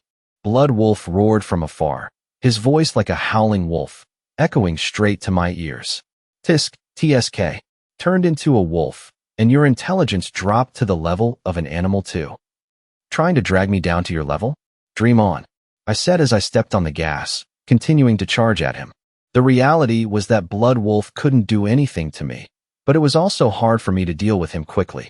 The gun could only shoot to the left, the angle wasn't wide enough, and he always dodged the air cannon. If this kept up, I wouldn't be able to win quickly either. Should I open the door? Jiang Zhuing suddenly asked, her left hand holding the bulletproof shield, her right hand holding the chain-attached katana she had bought at a very high price. Are you sure? I pondered. Her electricity couldn't pass through the bulletproof glass. To attack, she had to open the door. I'm not afraid of him, but I'm afraid I won't be able to stop him from rushing into the vehicle. Then he'll attack you. Against bullets, her shield could still block them, but Bloodwolf's speed was too fast. The risk of him charging straight into the cabin was very high. She was a famous ability user in Jinling, confident in her own strength, but worried about me. I thought for a moment. Opening the door right now was too risky a gamble. Not necessary yet. No matter how strong he is, Bloodwolf is still flesh and blood. His stamina has limits. But my minibus is different. The fuel reserve is up to 8 tons, and the upgraded fuel tank has a capacity of 10 cubic meters. A war of attrition? This vehicle could drive around the earth. I just need to drag out the time, constantly forcing him to dodge and drain his stamina. If he runs, I'll drive and chase him. No need to open the door, I said quickly while driving. A war of attrition was the safest method. But right at that moment, boom, a violent explosion rang out. The minibus shook violently, the rear end tossed upward. The shockwave spread out, flames licking along the body of the vehicle and sweeping across the front windshield. A grenade. I was startled. Just now, when I failed to ram him, Bloodwolf had thrown a grenade at the rear of the vehicle. After transforming, his mind leaned towards animal instincts, used to relying on claws and fangs, rarely using modern weapons. But at this moment, he had actually thought of that method. One grenade wasn't enough to flip the base vehicle because its weight was too massive. However, the system immediately displayed a warning. Tire number 3 damaged. Damage level, 30%. Huh. I frowned. The tires? The base vehicle's tires were run flats, containing many small air pockets inside. Even if shot, they could still run. But grenades generated high temperatures and heat waves. Even run-flat tires couldn't withstand being scorched by fire. Brother, how's the vehicle? Jiang Zhuing asked anxiously. She wasn't sure how much of a beating my base vehicle could take. Even with armor and bulletproof glass, grenades were still a question mark. The situation isn't good. It can't withstand grenades. I gritted my teeth and pulled back the automatic rifle. Bloodwolf was too agile, not giving me a single second for a proper aim. I put both hands on the steering wheel, pouring all my focus into controlling the vehicle. The handling wasn't as smooth as before. I started to feel uneasy. Tire number 3, meaning the rear right tire, was at the furthest position from the driver's seat. Even through the rearview mirror, it was very hard to see clearly. That was exactly my blind spot, and Bloodwolf had chosen exactly that spot to strike. With a normal car, one grenade, and the tire would be gone. Even for the base vehicle, as the air pockets inside the tire continuously popped, the wheel couldn't spin as smoothly as before. Bloodwolf had realized this. He clearly saw that one of the minibus's tires was damaged. Blow out this tire. Let's see if he can still run. He sneered. This vehicle had given him a hard time for too long, but now he saw an opportunity. Bang! Bang! Gunshots rang out. I glanced in the rearview mirror and saw Bloodwolf holding an automatic rifle, shooting straight at tire number 3. When a car is moving fast, hitting the tire is very difficult, but the distance right now was quite close. With his wolf speed, he could keep up. He couldn't catch it, but a few bullets from the burst still hit the mark. Tire number 3 damaged 40%. The system warning sounded. Once the tire was damaged, its bullet resistance would drop sharply. I felt the vehicle's handling getting heavier and heavier. If this continued, when tire number 3 was completely destroyed, the base vehicle would very likely suffer a severe malfunction. Where did he get a gun? I asked coldly. Earlier, when Bloodwolf was charging madly, he clearly wasn't carrying a gun. The woman in the leather jacket threw it to him. The grenades, too. Personal weapons were scarce to begin with. When Bloodwolf transformed, his clothes were torn apart, leaving him with no pockets to carry anything. But the leather jacket woman and his team had resupplied him. Brother Wolf. She threw another grenade and a fresh magazine to him. Gunfire rang out again. Bloodwolf ran and shot at the same time, not giving me a chance to turn around and ram him. Tire number 3 damaged 60%. The warning level had reached a critical threshold. He's almost out of ammo. I drove while counting the rhythm of the gunshots. Bloodwolf was using a Type 81. Each magazine only held 30 rounds. The gunfire was rapid, and I knew the exact moment he ran out of bullets. The instant the gunfire ceased, I immediately cranked the steering wheel hard, turning the base vehicle around and charging straight at the leather jacket woman. Unable to do anything to Bloodwolf, I decided to kill the supplier first.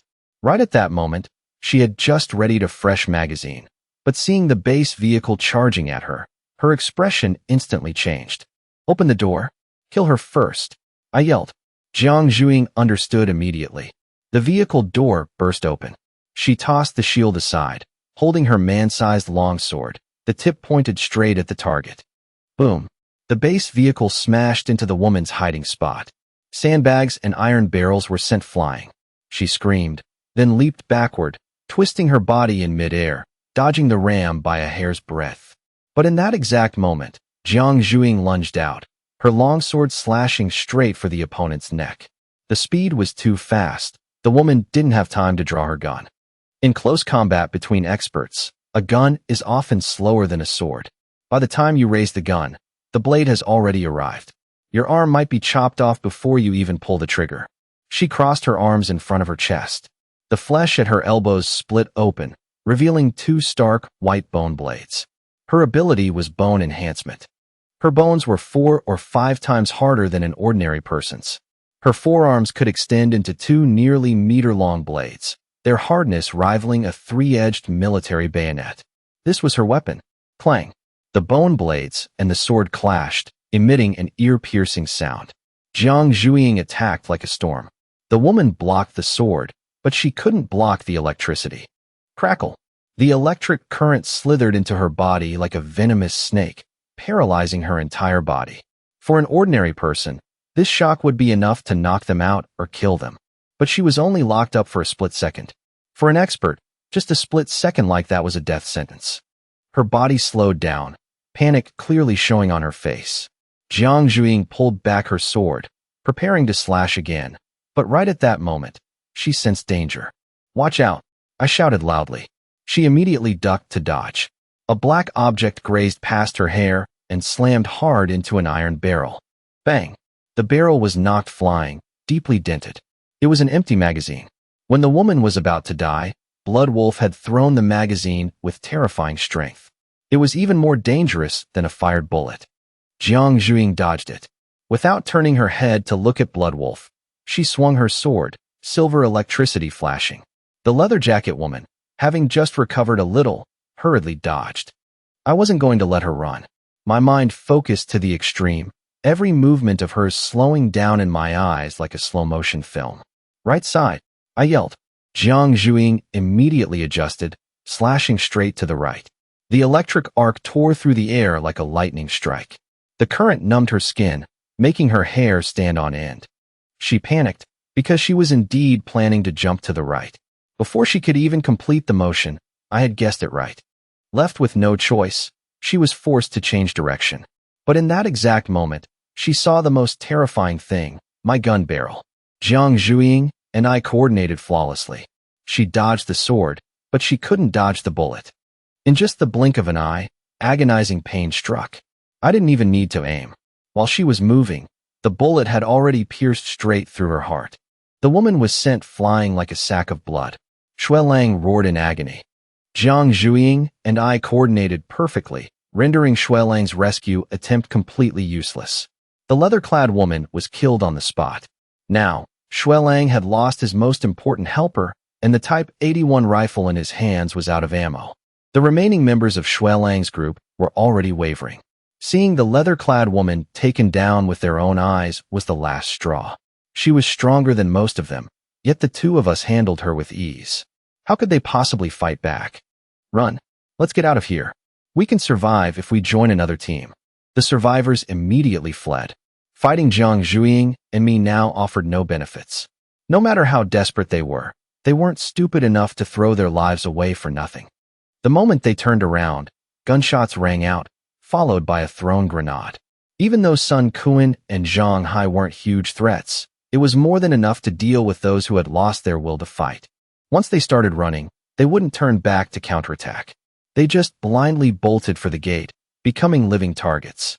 In this situation, Sun Kuan and Zhang Hai didn't need to hold back. Standing by the car door, I quickly aimed my gun at the remaining threat. Shui Lang had completely lost his mind. His hatred for me had far surpassed his desire to steal Jiang Zhuiying's ability. I had deliberately stopped the car, killed the leather-clad woman, and even opened the door. In reality, I had to stop. If I kept driving, I would have exposed the tires to his attacks. Taking the initiative to stop was better than being forced to halt in a disadvantageous position. This decision also allowed me to eliminate the leather-clad woman and prepare for Shui Lang's next counterattack. Bang! Bang! I pulled the trigger repeatedly, but Shui Lang kept moving, changing directions incredibly fast. Even though my reflexes were sharp, my body was still that of an ordinary person. My aiming speed couldn't keep up with him. The bullets only kicked up dirt and rocks. Right then, bolts of electricity shot out from Jiang Zhuiying, weaving into an electric net in front of Shui Lang, forcing him to dodge sideways and disappear behind the bus. Careful! I saw the electric net flash overhead, immediately spun around, and raised my gun. Bang! Bang! But Shui Lang lunged right over my head, exploding with terrifying speed. Like a rabid wolf, he continuously circled Jiang Zhuiying and me, looking for a chance to land a fatal blow. We backed up against the bus, while he used the very same vehicle as cover. Starseed. Images from the vehicle's rear-view cameras instantly appeared in my mind. Shui Lang thought that by hiding behind the bus, I wouldn't know where he'd pop out from. But with this system, I could see his every move clearly, even though I was outside the car. I quickly pinpointed his location. When he lunged out to attack, he was terrifying, but hiding and waiting for an opening made him look somewhat comical. From that angle, it was hard for me to shoot him. I signaled Jiang Zhuiying, mouthing the word, attack. She didn't need to know what I saw. She immediately gripped the chain and hurled her longsword forward. Her eyes turned sharp and cold. A powerful current made her hair stand on end, with tiny sparks dancing across her body. Where the longsword struck, electrical energy erupted. The entire blade was engulfed in a fierce current. This was her strongest attack, enough to incinerate dozens of zombies, but she couldn't maintain it for long. At that moment, I quickly dropped low, aiming my gun close to the ground.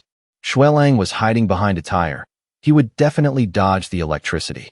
Seeing the electrified longsword flying at him as if it had eyes, Shui Lang was shocked and instantly retreated at breakneck speed. But at that exact moment, bang! A searing pain shot up from his arm. As he scrambled back on all fours, his arm was exposed in my line of fire. I didn't hesitate. Bang! The bullet hit its mark in a split second. Blood splattered, bones shattered, and his arm was mangled. Ah! Shui Lang howled, unable to comprehend how he got shot. But he didn't stop. Dragging his body, he leaped backward, hiding behind the tire again. He clearly heard me reloading, a sound that made him grind his teeth in a frenzy. His ability fully erupted. Coupled with the pain, his mind blurred, and blood rushed to his head. I have to kill him. I must kill him. Suddenly, Xuelang leaped onto the roof of the bus and dove straight down, right above my head. Dozens of lightning bolts wove into an electric net, and Xuelang plunged right into it. He had no way back. His arm was broken.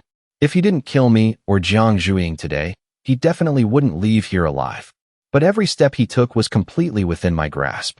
The electric current paralyzed him instantly, scorching the fur on his body. Die? Even while paralyzed, he roared, swiping his claws at my head. Clang. Jiang Zhuiying's longsword blocked it.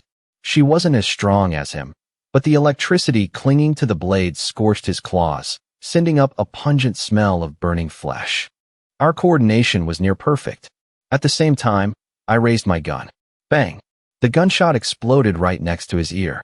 Xuelang tilted his head, feeling his shoulder get blown apart. He crashed face first into the dirt, howling in agony. Looking at Jiang Zhuiying and me standing at a distance, he struggled to get up. Now, he was in a more pathetic state than he could have ever imagined. He thought my stepping out of the vehicle was a sign of our impending death, never expecting that the one inching closer to death was actually him. Damn it, he muttered. His muscles twitched from the electricity as he lunged forward, swiping his scorched claws at me. Jiang Zhuiying was about to strike, but I had already raised my gun. Xuelang's speed had dropped significantly. Even though he was still stronger than an ordinary person, he wasn't fast enough to dodge completely. Bang! Bang! 2 shots rang out. Xuelang tried to dodge, but only managed to avoid part of it. The bullets pierced his shoulder and arm, mangling the flesh and leaving him dripping with blood. If he were a normal person, he would have died from blood loss long ago.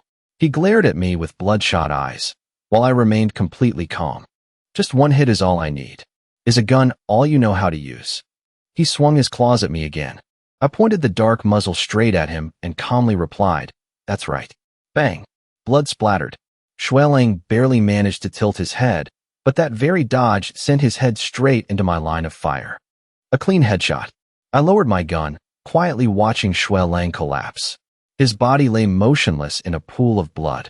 His subordinates, already terrified to the extreme and yet to escape the factory, watched their leader get shot dead by me with their own eyes. Xuelang's power was so immense, yet his death was so pathetic and sudden. That sight utterly crushed the spirits of the remaining thugs. They ran like madmen, desperate to escape the factory as quickly as possible, even shoving their comrades forward to use them as human shields. But the very cars they used to surround us now became obstacles blocking their path.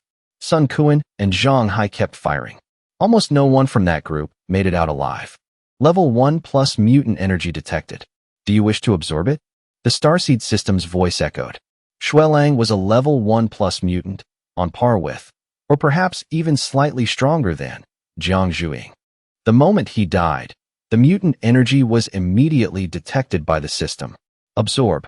I didn't hesitate. Level 1 mutant energy detected. Do you wish to absorb it? Yes. This level 1 energy must belong to the leather-clad woman. Both energy sources were quite high. This was a massive haul. To think he dared to plot against you. But running into you, he really dug his own grave. Jiang Zhuiying looked at me, a hint of disbelief still in her eyes. My performance just now had surprised even her. In her memory, I was completely clueless about firearms, looking like someone touching a gun for the first time. Yet, my shots were more accurate than a seasoned veteran's. Someone like him is better off dead early. Who knows when he'd turn around and bite us? I replied, "Are you actually a mutant? Why can't I feel any energy fluctuations from you?" Well, I'm different from you guys. I don't really know how to explain it. My brain had been enhanced, but my body had no mutant energy.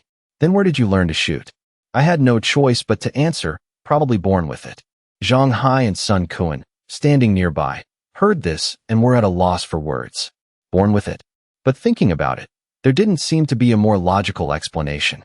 Clean up the battlefield, Jiang Zhuiying ordered. Zhang Hai and Sun Kuan immediately checked every corpse, including the injured ones who weren't dead yet. They were dragged into a pile, and Sun Kuan shot them one by one. By the time he reached the last guy, The man was so terrified he wet his pants, trembling uncontrollably. The corpse right next to him was still twitching, and warm blood splattered onto his face, causing him to completely break down. Sun Kuan pointed his gun at the man's head, paused, and asked, "Where is Shuelang's hideout?" "North of the industrial park. The dormitory villas of a pharmaceutical company." He shrieked, "I'll lead the way. Please don't kill me." Bang! Sun Kuan lowered his gun and spat. "Who needs you to lead the way?" Zhang Hai turned and shouted, "We got the hideout location. Gather the ammo and get ready to move." Jiang Zhuiying said, then looked at me. She knew I was inspecting the vehicle, so the decision of when to leave was still up to me. The Starseed system had reported the detailed damage to the MCV, but I still checked each tire myself. Tire number 3 needs immediate repair. Tire 3 is 60% damaged, armor protection reduced by 50%, bulletproof glass durability reduced by 40%. No other damage. Damage level 3. I couldn't help but feel a pang of regret. This was the result of me trying my best to control the vehicle. Had I been just a second slower, the damage might have reached level 4. The list of repair materials appeared. Most of them could be found in the industrial park, even right here in this metal factory. Fuel and electricity were even less of an issue. Shuelang's cars were full of gas. Right then, the system notified me that the mutant energy had been fully absorbed. Mutant energy stored. It can be used for the following purposes: reinforce armor, upgrade air cannon, add mechanical arm, activate MCV second evolution, unlock level 1 storage space. Second evolution. When I crafted the first gene evolution serum, I saw this requirement in the biological laboratory. But I didn't expect that after absorbing the energy from Shuelang and the leather-clad woman, the MCV would meet the conditions. I was in the industrial park, and the materials were readily available. There was no reason to hesitate. With a thought, I gave the command, activate the MCV's second evolution. During the first evolution, the MCV transformed from a minibus into a luxurious motorhome, equipped with both offensive firepower and defensive capabilities. I had no idea what it would look like after the second evolution. My heart was filled with anticipation. Just then, the Starseed system announced, MCV second evolution activated. Estimated time, 1.5 hours. During this time, the MCV can still be used normally. An hour and a half. I still had to wait. But after activating the second evolution, there was still leftover mutant energy. The selection interface changed. Some options were grayed out, but a few were still available. I didn't hesitate and activated the level 1 storage space. I had been thinking about this feature for a long time. Even though the space inside the vehicle had been utilized to its absolute limit, it was getting increasingly cramped. Even the roof was piled high with supplies. I really needed a dedicated storage area. The system immediately responded. Level 1 storage space activated. Capacity, 10 cubic meters. Internal environment, low temperature, 0 oxygen. Capable of preserving food. Normal food can be stored for over a year. Mutant meat for over 3 years. Next came the list of required materials. They were all metals, and everything could be found right here in the industrial park. Zhang Hai and Sun Kuan once again took on the role of porters. They didn't ask what I needed the metal for. After everything they had witnessed, they had no more questions. In fact, the two had long guessed that I had a hobby of collecting metals, just like how I used to pick up mutant cores. They just didn't understand the true value of those things. The system notified me again. Level 1 storage space under construction. Estimated completion time, 1 hour. 1 hour? I could wait for that. While waiting, I asked Zhang Hai and Sun Kuan to gather more materials to repair the vehicle. Rubber was easy. They stripped all the tires from Shuelang and his gang's cars and stuffed them into my vehicle. The other materials were all found in the special metal factory and nearby workshops. With no threats left, the entire industrial park had practically become a massive material warehouse. An hour passed quickly. The level 1 storage space was complete. I smiled in satisfaction. A control panel appeared in my mind, showing the empty capacity at 100%. The Starseed system scanned all items inside the vehicle, excluding living creatures.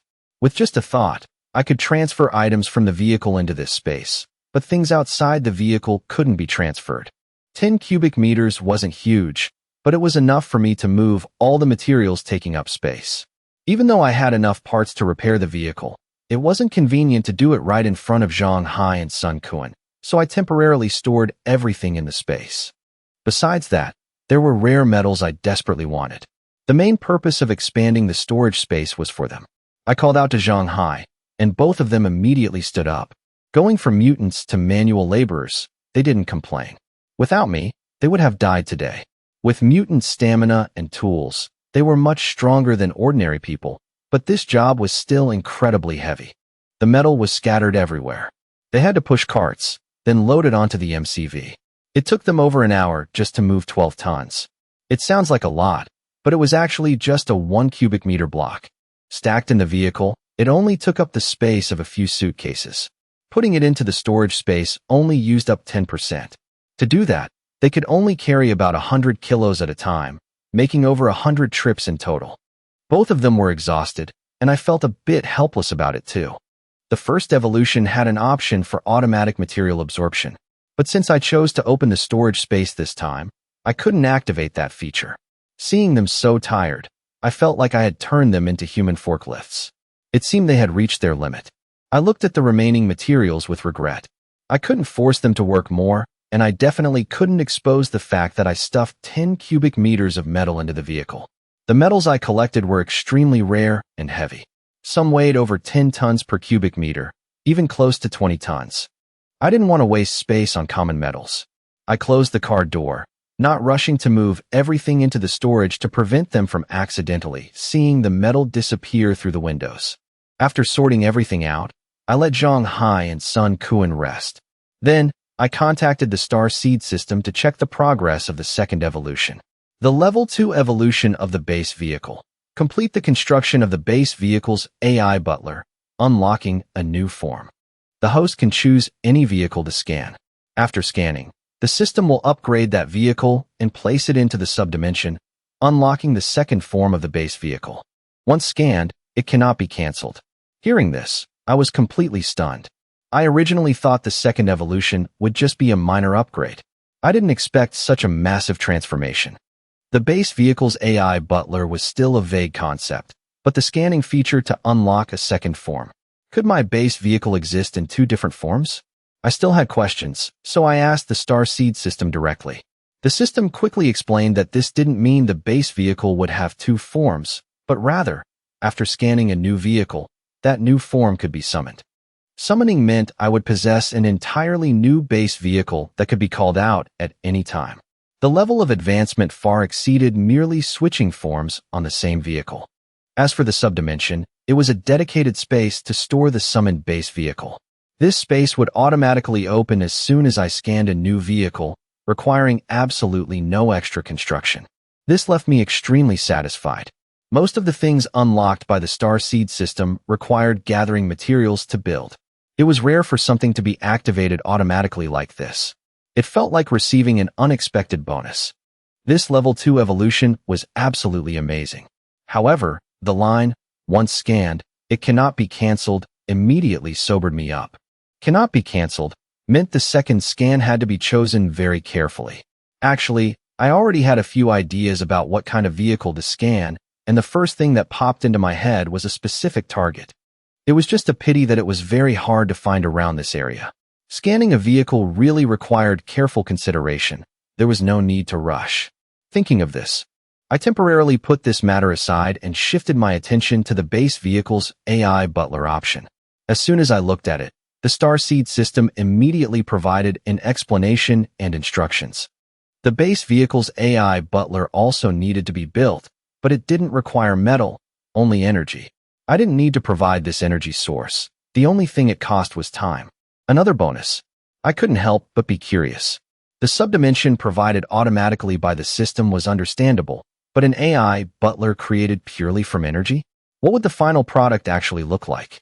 Construction time for the base vehicle's AI butler, 72 hours.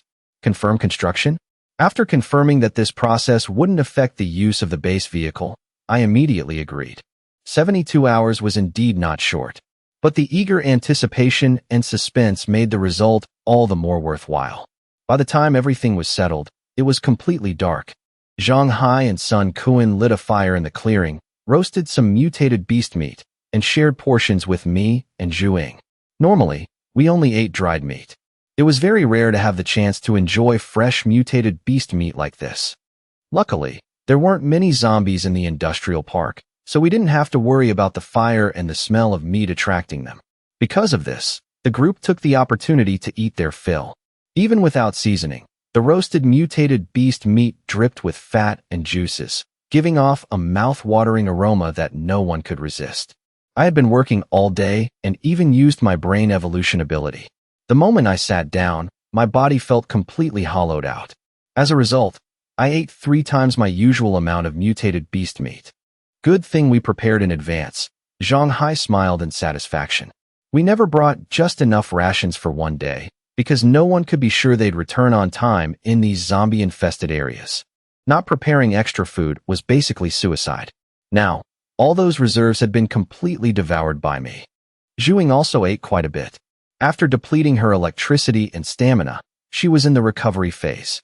She felt a strange sensation in her muscles, like a tiny electric current running through them. This feeling was completely different from her previous evolution, but her intuition told her it was a good sign. She even felt that if the sensation grew stronger, her body would undergo a new transformation. Right now, it was just a hint, and she needed to figure out how to utilize it. After finishing our meal, I took a few gulps of mineral water and spoke up. It's time. I looked at everyone and slowly continued. Let's go raid Xuelang's lair. Zhang Hai burst into laughter, seemingly very fond of my personality. Who cares about the time when we're collecting loot? Going out at this hour anywhere else might be suicide, but there aren't many zombies in this industrial park. As long as we don't make a huge racket, we can move freely. Let's go. I'm also curious to see what Xuelang has stashed away. He hunted every day and traded frequently in the satellite city. He's definitely way richer than us. Zhang Hai and Sun Kuan excitedly hopped into the off-road vehicle, while Zhuing sat in my base vehicle. The 2 cars quickly sped towards Xuelang's lair. This industrial park had a complex road network with dense intersections. So, it wasn't surprising that Xuelang's men could tail us, wait until we entered the warehouse, and then block our path. Zhang Hai drove along the usual route while checking the signs. Just a few minutes later, we arrived at the gates of a pharmaceutical company. The gates were open, and from a distance, we could see a few red dots moving back and forth. As we drove closer, one of the red dots stepped out from hiding, looking completely nonchalant. Why are you back so late? Didn't you say you were going to catch some fresh meat? Why did you come back in this piece of junk? But before he could finish his sentence, he instantly went on high alert. Shock filled his eyes, because through the windshield of the base vehicle, the people he saw weren't his teammates, but me and Zhuing. If Zhuing had been dying, it might have made sense, but she looked perfectly healthy. Before he could react, Zhang Hai accelerated, and the off-road vehicle rammed straight toward him. From the window, Sun Kuan thrust out a long spear, piercing right through the man and knocking away his rifle equipped with an infrared night vision scope. The man crashed heavily to the ground, and the gun fell into Sun Kuan's hands. The remaining red dots immediately reacted, but by then, my base vehicle had already sped up, crashing straight in. Gunfire erupted wildly, but the vehicle kept charging forward at breakneck speed. After 2 heavy collisions, all the red dots vanished. Those were the guards of Xuelang's lair. Even in death, they never got a clear look at who the enemy was. Zhang Hai's excited voice rang out from the off-road vehicle. Listen up, you people inside. Brother Jiang is here to collect the loot.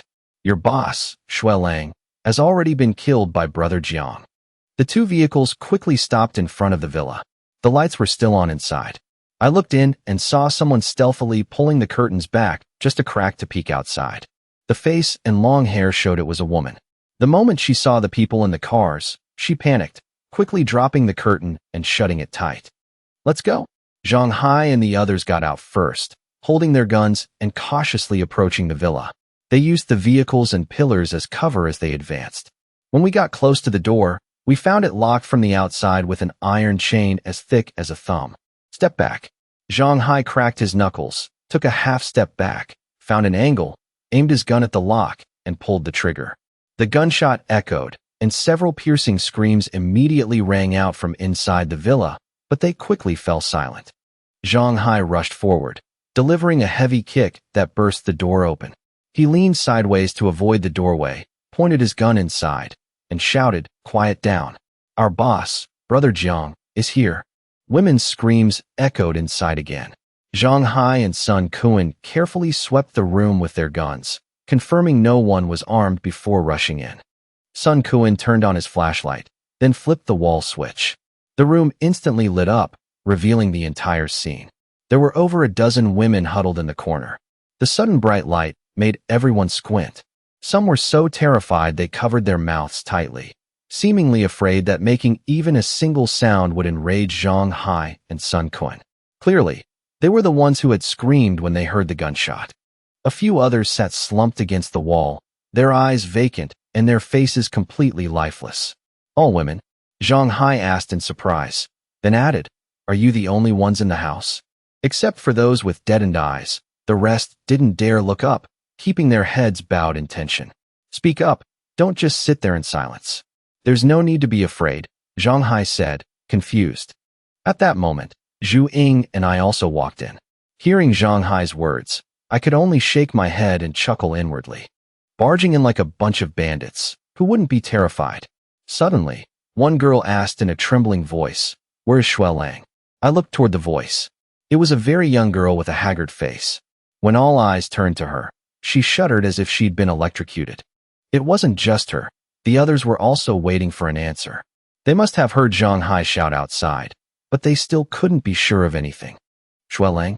He was killed by our brother Jiang," Zhang Hai said bluntly. A few girls looked at Zhang Hai in panic, then turned to look at Sun Kuan. In their eyes, Sun Kuan looked exactly like a vicious thug. Could he be the one who killed Xuelang? Being stared at, Sun Kuan froze for a second, then quickly waved his hands. "What are you looking at me for?" "This is Brother Jiang." Seeing Sun Kuan point at me, the women were all stunned. This young-looking guy was the one who killed Xuelang? And those two fierce-looking men were just his subordinates? It wasn't that they didn't dare to believe it, but I looked too young, and my face was gentle. I didn't fit the image of someone who could kill Xuelang at all. To them, Xuelang was the embodiment of terror, yet I had actually finished him off. Even so, the gunshot from earlier and the fact that all the guards had been wiped out made them gradually accept the truth. "All right, enough chit-chat." I stepped forward, my voice deepening. "Everyone stand to the side. Tell me, is there anyone else in the house?" My voice was cold, but compared to Zhang Hai and Sun Kuan, it was much easier on the ears. Another girl spoke up cautiously. "There are two people in the backyard. They said they were toys." "Toys?" I asked. "They call the people they capture and torture to death toys," someone else explained, trembling. Hearing this, I turned to Sun Kuan. "Go check the backyard. Be careful. If they don't even look human anymore, give them a quick end." Sun Kuan left immediately. Zhu Ying and Zhang Hai turned back to ask, "Which room is Xuelang's?" "Upstairs." Someone offered to lead the way. I spoke up. The girls looked at each other. Some turned their faces away, while others lowered their heads in silence. I pointed at the girl who had just explained about the toys. "You lead the way." Her face was quite familiar. She must have been the one peeking from behind the curtain earlier. Perhaps she was a bit braver than the rest.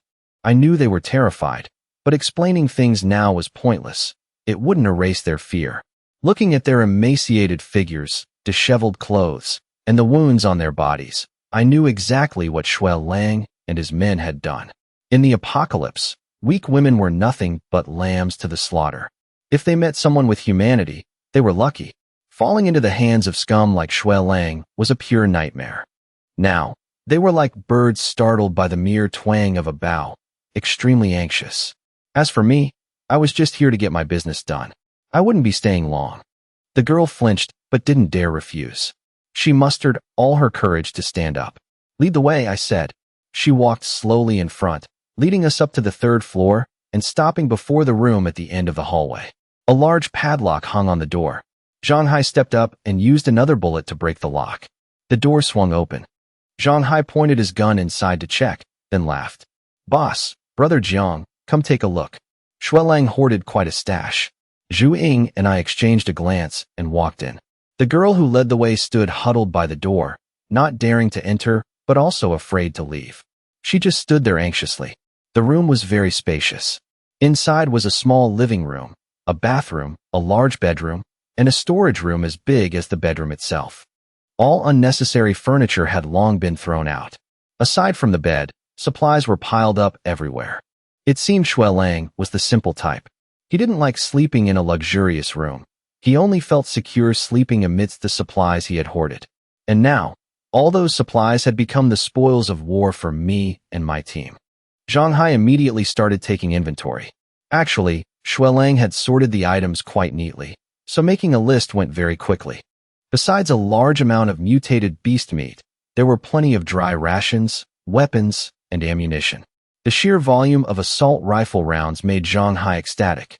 Even knowing his share wouldn't be huge, the feeling of holding those heavy, gleaming brass bullets in his hands still thrilled him. There was also a small box containing 10 grenades. Xuelang's squad hadn't brought all these grenades when they ambushed Zhu Ying earlier. But Zhang Hai figured even if they had, I would have just shot them mid-air anyway. Right then, Sun Kuan also came upstairs. Seeing the piles of supplies, he couldn't hide his excitement either and started rummaging around. What's this? Sun Kuan suddenly found a small box hidden in the drawer of Xuelang's nightstand. The box was placed separately, right next to where he slept, making everyone curious. Sun Kuan's call drew everyone over.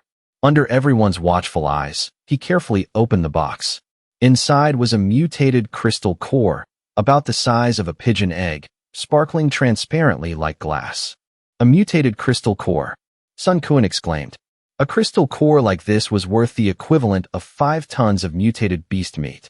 To any survivor group, it was an incredibly vital asset. Xuelang and his gang hunted frequently, so they must have gathered quite a few crystal cores. But most of them had probably been taken to the satellite city to trade with the military. This one was clearly the newest. There were still traces of blood on its surface. He had kept it hidden very carefully. My eyes lit up when I saw that crystal core. I'll take this one. Ever since I joined Zhu Ying's team, all the mutated crystal cores belonged to me, so my words caught Zhang Hai and Sun Kuan slightly off guard. But in this battle, I was the one who contributed the most. According to the rules of dividing loot, I had priority in choosing.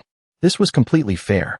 Even if Zhu Ying didn't say anything, it was obvious that I would take this crystal core. Zhang Hai and Sun Kuan didn't object. If Brother Zhang needs it, just take it.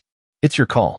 Compared to the amount of loot I could claim, this single crystal core was actually nothing. I nodded and pocketed the crystal core.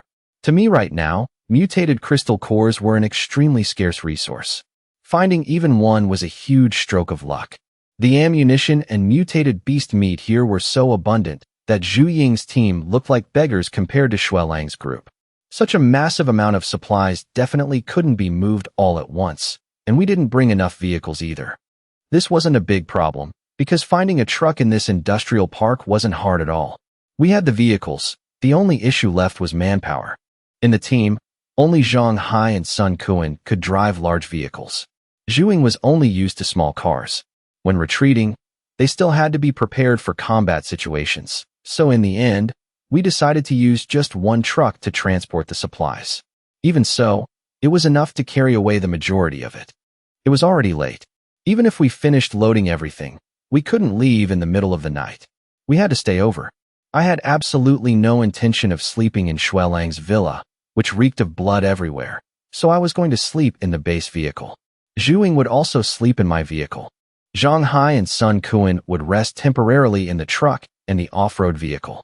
The apocalypse hadn't started that long ago, but we were already used to short, light sleep. Even if we wanted to sleep deeply, we couldn't. The apocalypse had changed people from the smallest details down to their very roots. Those who couldn't adapt would sooner or later be eliminated. You guys keep moving the stuff. I'm going out for a walk, I said. Aside from the captured women, Xuelang's entire combat force had been wiped out. This industrial park was basically safe. With the base vehicle and the Type 81 rifle in my hands, I was the safest person here, so no one objected. Make sure you come back early, Zhu Ying reminded me. As soon as I stepped out the door, I startled the girl standing nearby. The moment her eyes met mine, she immediately looked away, her face pale. I rubbed my chin, feeling a bit amused but also helpless. I originally planned to walk right past her, but on second thought, I stopped and said, "Go downstairs." You don't need to stand here.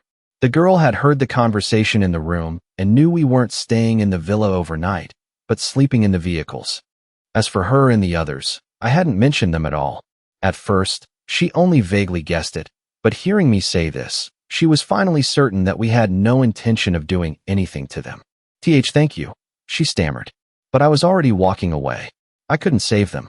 In this world, everyone had to learn how to survive on their own. There was still plenty of food hoarded by Xuelang. We prioritized taking the mutated meat. The dry rations that couldn't fit would be left behind. That portion was their only chance of survival. When she returned to the other girls, the girl who had stood by the door whispered, "Brother Zhang won't do anything to us." Really? Are you sure? If he could kill Xuelang, then if he wanted to do anything to us, he wouldn't have needed to act like that. Though they were still afraid of me, the emotions in their hearts gradually shifted, mixed with gratitude. They had finally escaped this living hell. Before, they were just ordinary office workers or students, but the apocalypse had thrown them into a nightmare. Now that Xuelang was dead, it was as if they had just woken up. It was just that the world after the nightmare was still incredibly cruel. I drove the base vehicle away from the pharmaceutical company, heading back to the special metal factory along the same route. The moment I got the crystal core from Xuelang, an idea had popped into my head. There was a function I desperately needed right now, especially after having Zhang Hai and Sun Kuan help transport the metal. I had people to help me now, but what about later? If I had to carry all that metal myself, it would be pure torture. The base vehicle rolled past broken cars and corpses, stopping in front of the warehouse. In the quiet darkness, I sat in the car and took out the crystal core. Star Seed, I connected to the system in my mind. A metal slot on the dashboard popped open, and I carefully placed the crystal core inside. As the slot closed, the system chimed, "Crystal core inserted successfully. Select evolution path." The familiar options panel appeared before my eyes. I didn't hesitate and directly chose the function I needed. Option 3. Unlock auto-absorption function. The base vehicle uses a particle beam to automatically absorb materials, eliminating the need for manual transport. This was it. Confirm. Auto-absorption system unlocking. Estimated completion time, 15 minutes. Only 15 minutes. I didn't mind at all. I looked at the warehouse in front of me, which still held countless metals, while the level 1 storage space of the base vehicle was still empty. Not taking all of this away would be a massive waste. And to me, waste was the greatest sin. While waiting, I had already picked out the metals I wanted to take. Exactly 15 minutes later, the Star Seed system chimed right on time. Auto-absorption function unlocked. From the outside, the base vehicle hadn't changed at all. It looked exactly the same as before. I immediately started the engine, full of anticipation, eager to test out this new feature. After commanding the Star Seed system to activate the auto-absorption mode, I slowly drove closer to the target, a rack full of rare metals. These metals had an extremely high density, so heavy that even a small crate required a forklift to move. If I used a forklift to move them bit by bit, even if I wanted to take everything, it would take an eternity. As the base vehicle approached the rack, the Star Seed system immediately issued an alert. Absorbable targets detected. Initiate auto-absorption process. Of course, initiate. I hit the brakes, stopping the vehicle exactly at the maximum distance the system could absorb from, exactly 50 meters. I stared intently at the metal blocks on the rack, curious about how this mechanism worked. The moment I gave the command to begin, an auto-selection panel popped up in my mind. All absorbable targets, including all the metal on the rack, were clearly displayed. I selected the blocks I needed. Almost instantly, they glowed and vanished from their original spots. In the blink of an eye, those metal blocks were neatly arranged in the level 1 storage space of the base vehicle. The entire process took less than a second. If anyone had been watching, they would have thought their eyes were playing tricks on them. The base vehicle continued absorbing at breakneck speed. Before long, all the metal on the rack had vanished completely, transferred entirely into the storage space. I drove to the next rack. It felt like the vehicle had an invisible mouth, swallowing everything in its path. The once fully stocked racks were now bare frames. I ruthlessly cleared them out, continuing deeper into the warehouse.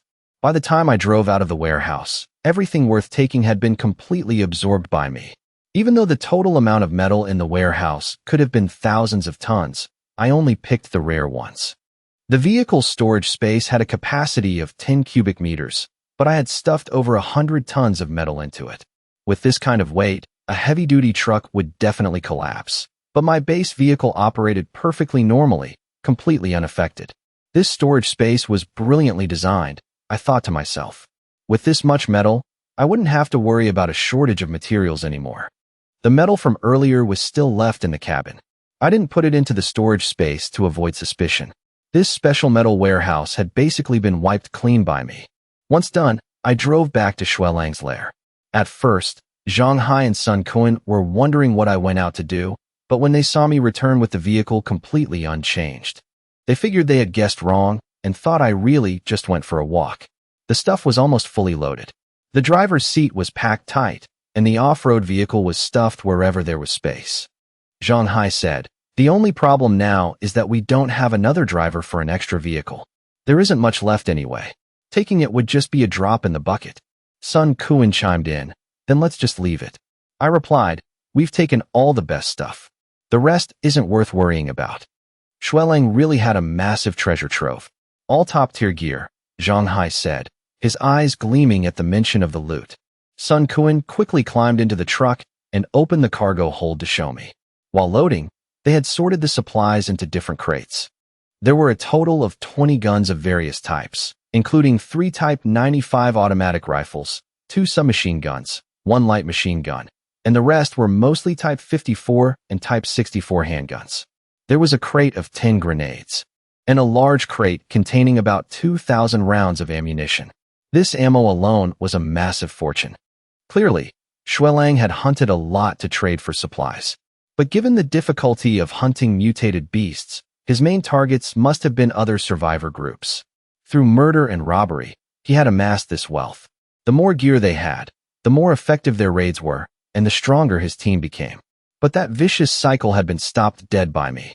We also have 4 bulletproof vests, a few triangular daggers, 2 ballistic shields, and a ton of mutated beast meat. Sun Kuan patted a few sacks. "It's all meat inside. About 3 tons. We really hit the jackpot. Hunting a single mutated beast was like gambling with your life. Without me, it would have been incredibly difficult for Zhu Ying to accumulate 5 tons of meat.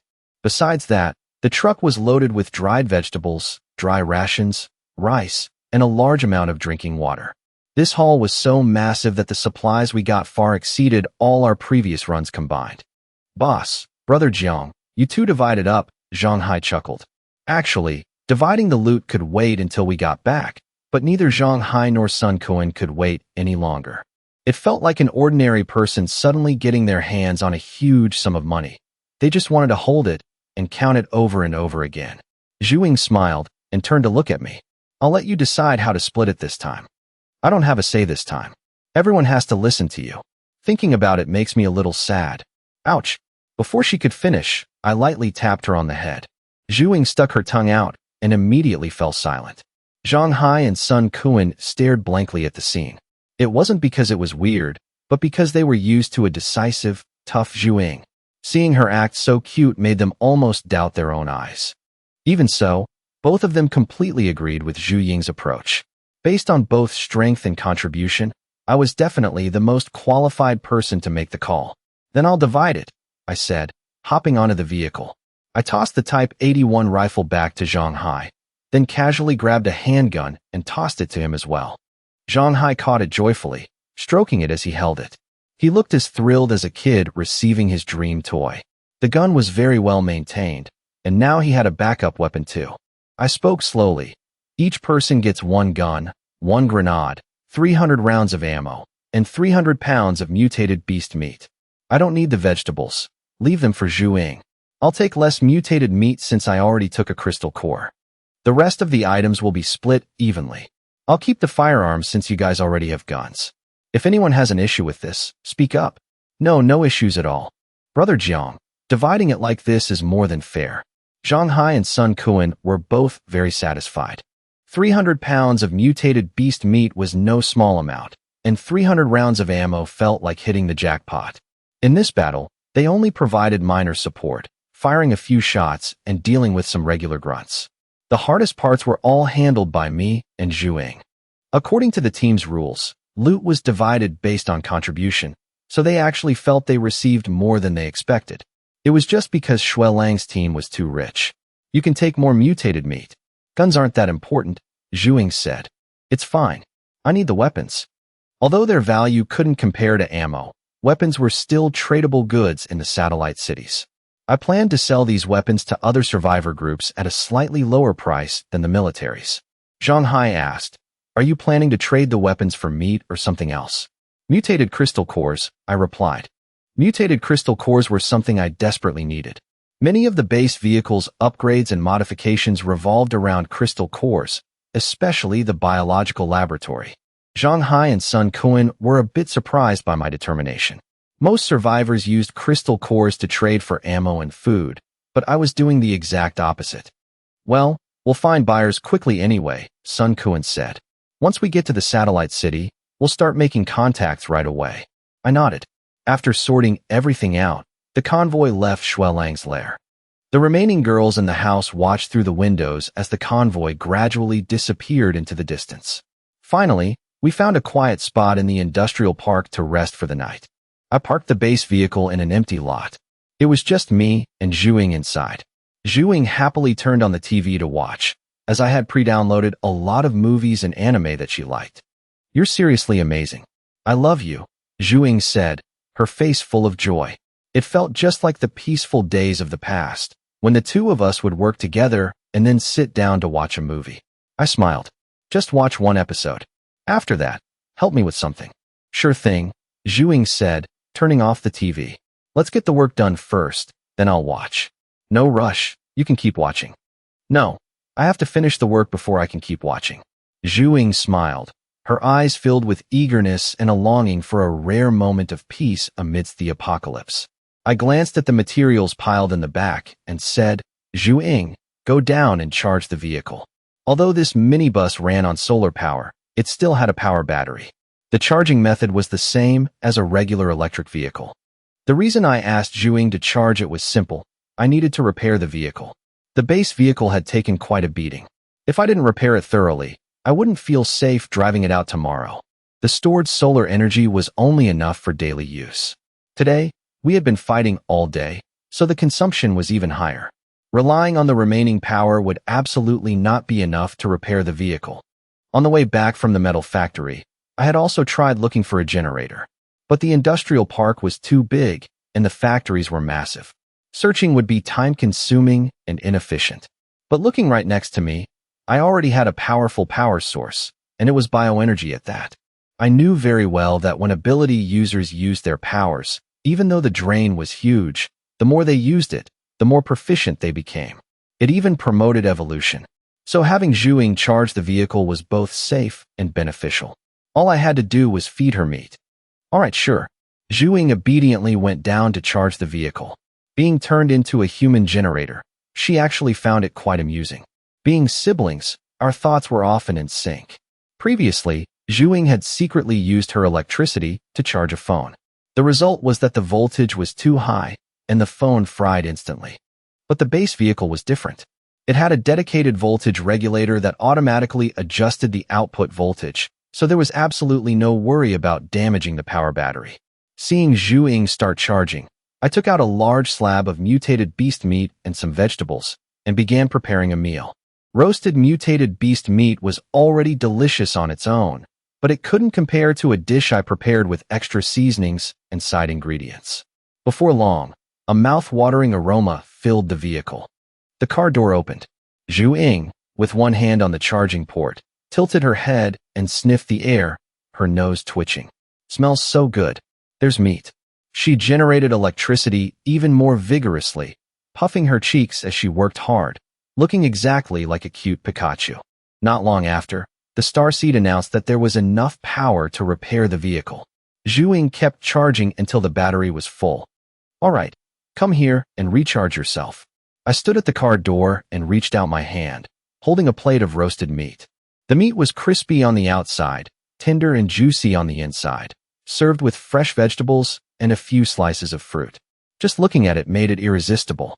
In the apocalypse, dishes like this were true luxuries. I had just held it out, and by the time I pulled my hand back, the plate was empty. Give me another piece. That was fast. I couldn't help but laugh. Zhuing had eaten several pounds of mutated beast meat in one go. The energy from the meat quickly spread through her body, warming her up completely. Her cells began a slow evolutionary process. After watching TV for a while, Zhuing fell into a deep sleep. Normally, even in the base, she rarely slept this soundly. But now, I was by her side, and she was sleeping in my very own bus, with our teammates around.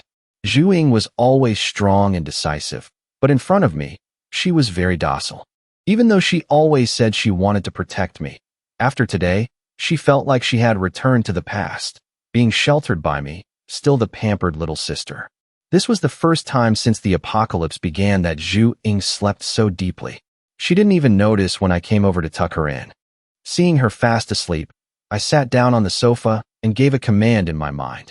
Begin repairs. The materials in the storage compartment vanished one by one, power and fuel were consumed, while the minibus was repaired at a speed visible to the naked eye. The blown tires were restored, and the spiderweb cracks on the windows gradually disappeared. The entire vehicle returned to its original state. Repair progress, 30%, 50%, 80%.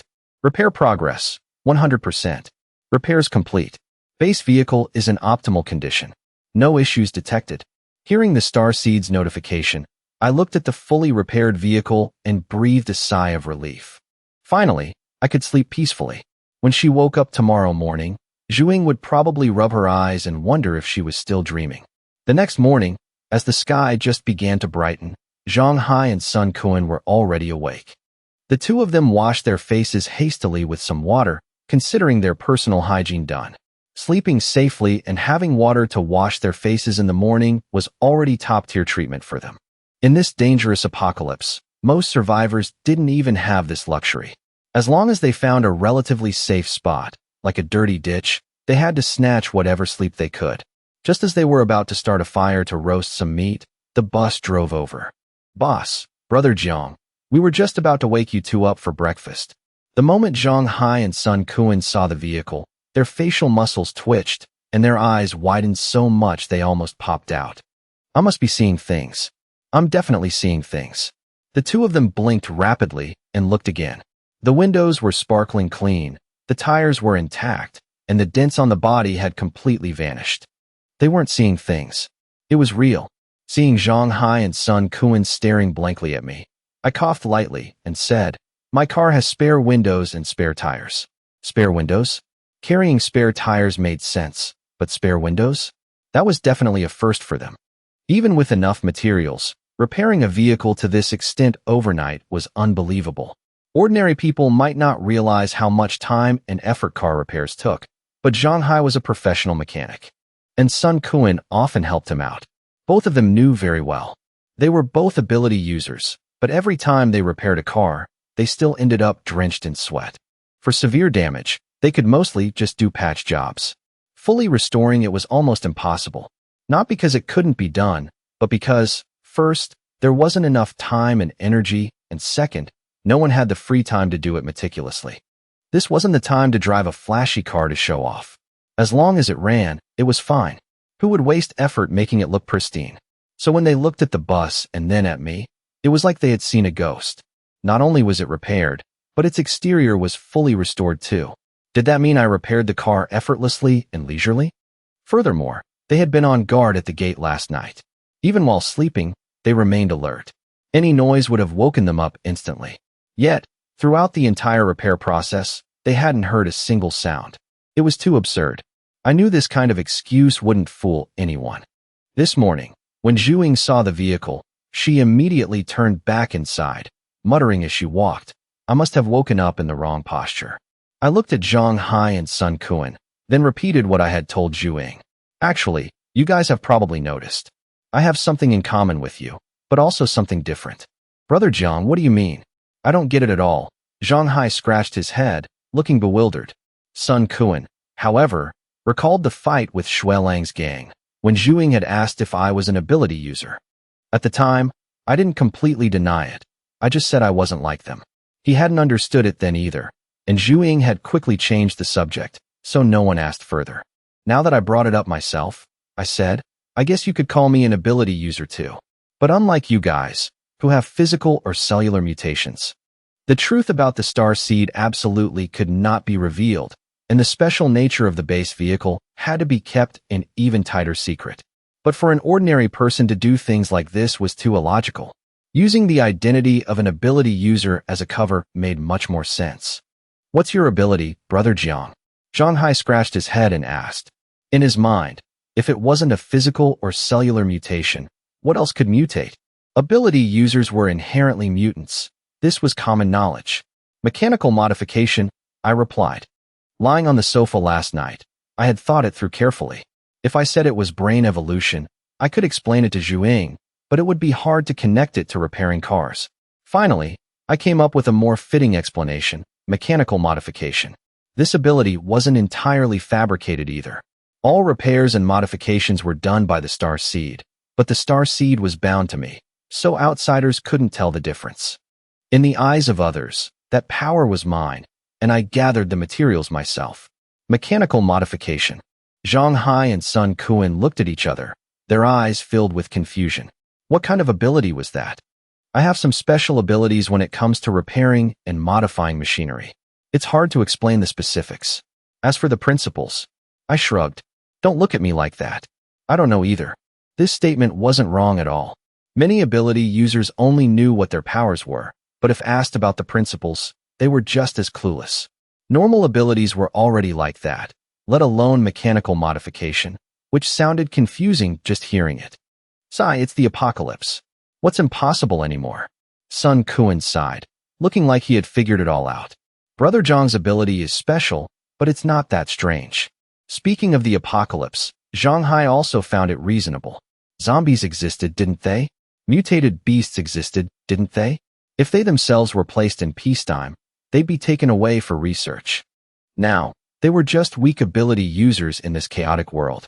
Brother Jiang, your ability seems like it's only for fixing cars, but your marksmanship is also incredibly accurate. That must be related to machinery too. After all, guns are machines too. This ability is seriously awesome, Zhang Hai said with admiration. He didn't have a car repairing ability, yet he had to fix cars every day. The comparison was truly depressing. Exactly. If Brother Zhang's ability evolves further, who knows, maybe he can even modify weapons. Fixing a car in just one night and making it look brand new. That's incredibly useful in the apocalypse. Sun Kuan nodded repeatedly. I honestly didn't know what to say. I hadn't even finished explaining, and these two had already convinced themselves. They even helped me come up with extra reasons, saving me a lot of breath. But I can't sense any energy from Brother Zhang's ability. If you didn't say anything, people would just think you're an ordinary person, Zhang Hai said. To them, whether others could tell they were ability users or not was quite important. Before he could finish, Sun Kuan pulled him back. Just look at Brother Jiang. Do you need to sense energy to know if he's strong or not? Zhang Hai thought about it, and it was true. Before, everyone thought I was just an ordinary person, and some even saw me as a burden. But now, both he and Sun Kuan completely submitted to me. As for the incident with Yang Qingqing before, I said it was an accident, but by now, they were both certain she had died by my hands. Even so, no one had any objections. That incident only made them realize one thing. I was absolutely not someone to be messed with. All right, let's eat meat. Zhang Hai quickly ran off to grab 2 freshly roasted skewers of mutated beast meat and handed them to me and Zhu Ying. In the apocalypse, eating was the most important thing, and the strongest person in the team always ate first. After eating, I set off with everyone. Zhang Hai and Sun Kuan were carrying a lot of supplies. Being outside made them feel uneasy, like an ordinary person walking down the street with a huge sum of cash. Both of them just wanted to get back to the base as soon as possible to truly feel at ease. The remaining survivors in the villa area had been anxiously waiting for a day and a night for news from Zhu Ying and her team. Although they weren't freeloaders, relying solely on ordinary people like them without the protection of ability users made survival incredibly difficult. Everyone knew Zhu Ying went out to find metal for me. Metal couldn't be eaten, nor could it be traded for supplies. On the contrary, Searching for it consumed a lot of ammo and food. But there was no other way. Who told Zhuing to always be so fiercely protective of her brother? Whatever her brother wanted, she supported unconditionally. A woman said to the people around her. She was the most vocal person among the ordinary survivors and had a pretty good relationship with Yang Qingqing, so her words carried weight. We can't really blame Zhuing. He is her biological brother. After all, another survivor said. Zhuing has always been reliable. I'm sure she has her own reasons, someone chimed in hesitantly. Everyone knew deep down that without Zhuing, they might not have survived until now, so there was still a lot of gratitude. I'm not blaming Zhuing, the woman quickly said. I just think her brother should think about her more. He can't keep being so selfish. Yang Qingqing already objected to this, but unfortunately, Zhuing wouldn't listen. Maybe she's just confused because she cares too much. After saying that, she secretly thought about Yang Qingqing's plan. Before leaving to find metal, Yang Qingqing had hinted to her about forcing me to hand over the vehicle for shared use. If I refused to yield, she would make me disappear. With that calculation, she believed the chances of success were very high. That was why she was taking the opportunity to undermine Zhu Ying's authority, paving the way for Yang Qingqing. If the plan succeeded, she would also benefit. At the very least, she'd get a spot in the vehicle, greatly increasing her chances of survival. Seeing the others remain silent, clearly not having completely lost faith in Zhuing, the woman rolled her eyes slightly, feeling dissatisfied. It didn't matter. Once Yang Qingqing returned, they would naturally realize she was right. They're back. They're back. The lookout on the roof saw the convoy approaching the villa area from a distance and immediately ran down, shouting. Over a dozen survivors quickly gathered at the gate. The woman stood among the crowd, looking calm as if she hadn't said anything. Why is there an extra truck? Probably carrying metal. They went to find metal, after all. The survivors waited at the gate, but unlike before, this time they weren't eagerly anticipating supplies. Instead, they were worried about how much had been consumed. The words from earlier had made everyone's mood heavy. Very quickly, the three vehicles stopped in front of the villa gate. Seeing Zhang Hai and Sun Kuan step out, a few people immediately stepped forward to help unload. But the atmosphere wasn't enthusiastic at all. To them, metal brought no joy whatsoever. Haha, everyone get ready for some hard work today, Zhang Hai said with a laugh. Looks heavy. Got a big haul, huh? One survivor replied with a forced smile. If it weren't out of politeness, they really wouldn't have been able to smile. A huge haul, but we didn't scavenge it. We robbed it back from those bastards. After saying that, Sun Kuan jumped onto the truck and opened the cargo hold. You had to rob someone just for some metal? While everyone was still confused, with a loud clatter, the cargo door swung open. The sacks inside, which had been jostled during the ride, all shifted toward the doors. As soon as it opened, several sacks fell straight to the ground, nearly hitting someone. Everyone dodged in panic, breaking out in a cold sweat. Careful, that's metal. One person had just cried out when they suddenly fell silent. The sack hit the ground with a dull thud, not sounding like metal at all. A survivor bent down and sniffed it. I smell meat. He looked up, dazed, and said, stop joking around. This is real meat. Zhang Hai shouted loudly, it's not just meat. This whole truck is full of supplies. There are guns, ammo, meat, dried vegetables, and dry rations. The whole truck is packed. The crowd was stunned. One person, in disbelief, stepped forward and opened a sack. Instantly, a slab of mutated beast meat appeared before their eyes. Another person climbed into the truck, rummaged around, and yelled excitedly, it's all food. So much of it. They had never seen so many supplies brought back before, and of every variety too. Immediately, the crowd rushed to the truck, passing down the sacks and crates one by one. Seeing that no one was asking about the metal, Zhang Hai opened the trunk and side doors of the Jeep. Over here, need 2 more people. A few people walked over, thinking this was where the metal was. But when they looked, they realized it was entirely ammunition, and there were guns too. Careful, Zhang Hai reminded them. So you guys went to gather supplies. The woman from earlier walked over and said with a smile. Yang Qingqing must have talked some sense into Zhuing, right? Thank goodness Zhuing finally listened and stopped looking for that useless metal. In her mind, she assumed the vehicle had already been taken, and I had probably been dealt with. If I was dead, naturally, no one would demand to go looking for metal anymore. Thinking of this, she became even more elated. Yang Qingqing was indeed the rational one. Thank goodness. The surrounding survivors nodded upon hearing this, finally understanding. So that was it. Seeing so many supplies, everyone was overjoyed. What the woman said made sense. It was a good thing Yang Qingqing had persuaded them, which led to this massive haul. Unexpectedly, Zhang Hai stared right at her and sneered. Rational? Yeah, it sure is a good thing. If we hadn't gone looking for metal, where would we have gotten all these supplies?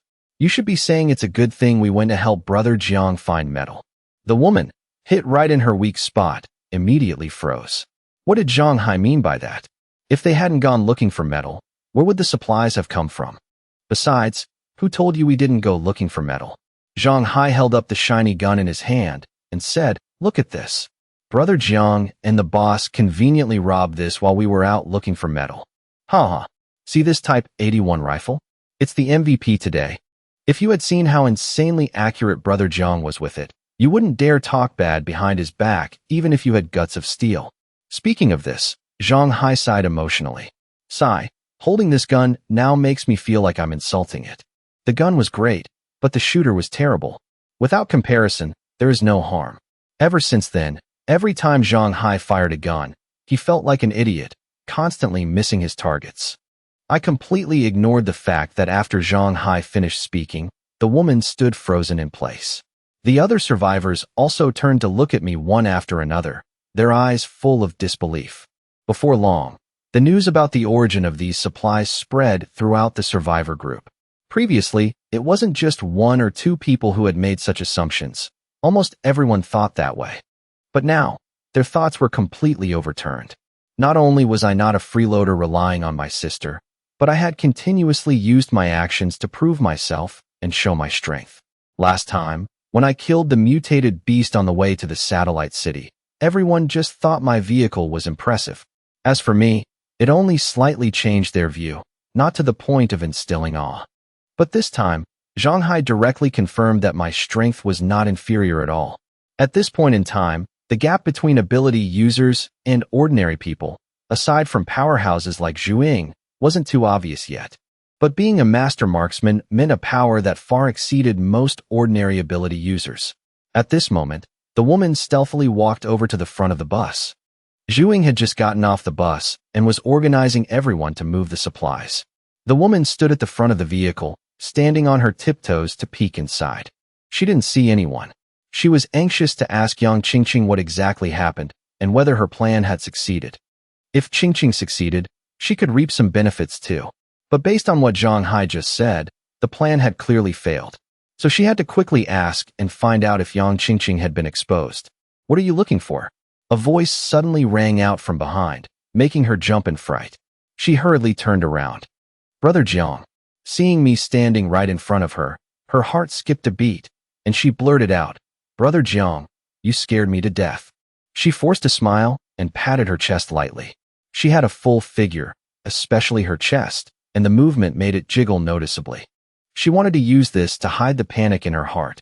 I looked at her with amusement for a moment, then asked, You look pretty spooked.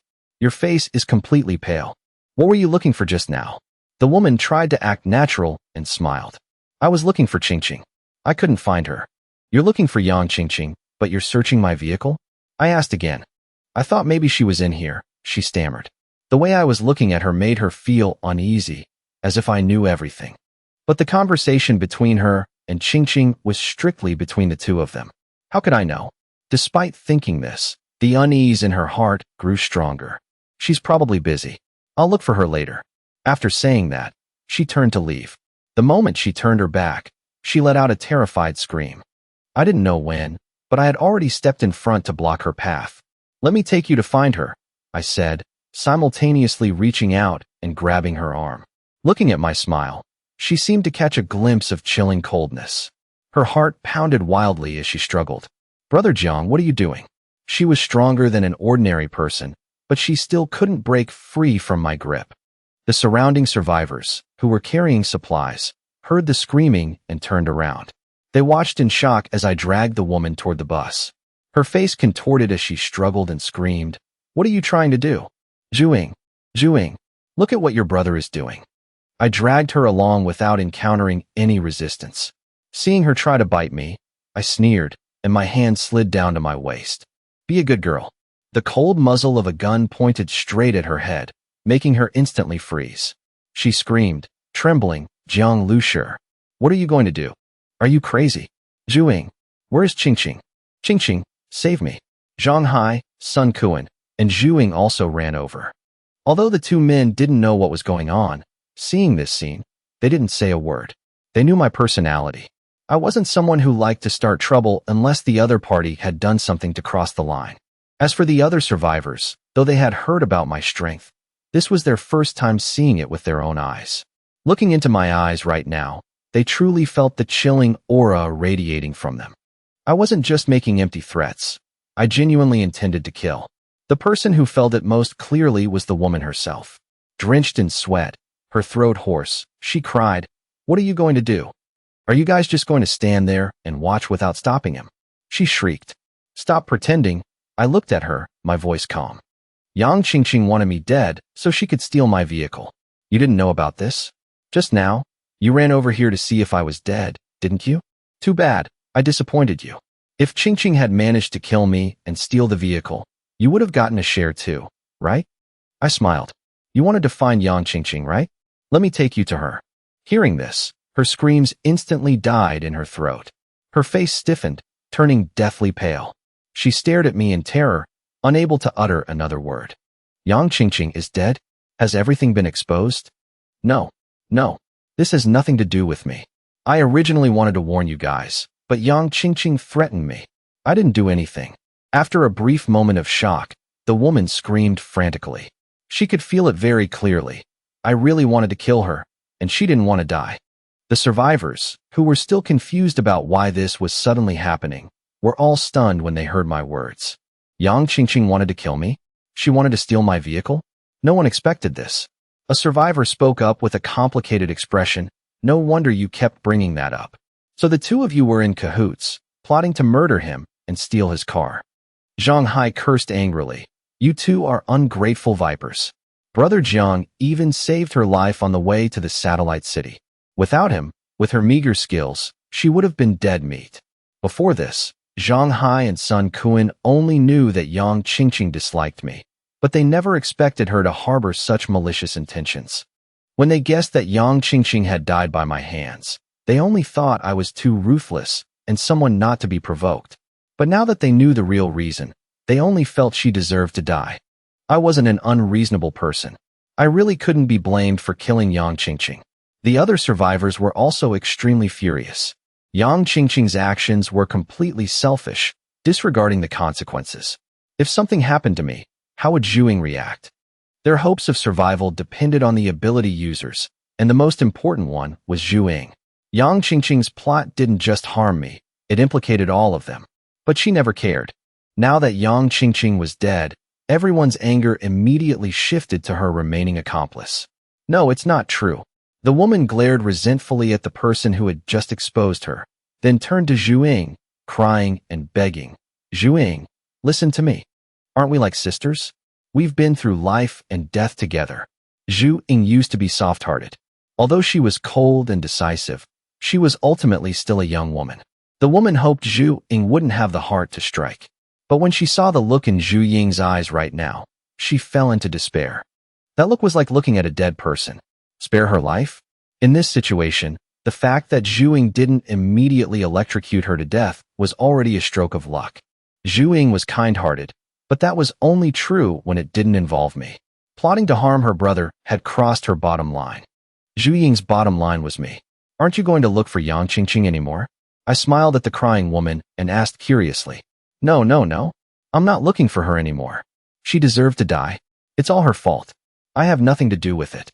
I only talked. I didn't do anything. I wasn't the one who made a move. The woman cried until her face was covered in tears and snot. Zhu Ying's reaction had plunged her into absolute despair. She had worked so hard to survive until now. She absolutely did not want to die over this. Zhang Hai, come here. I originally intended to shoot her dead on the spot, but killing someone in front of all the survivors still didn't feel right.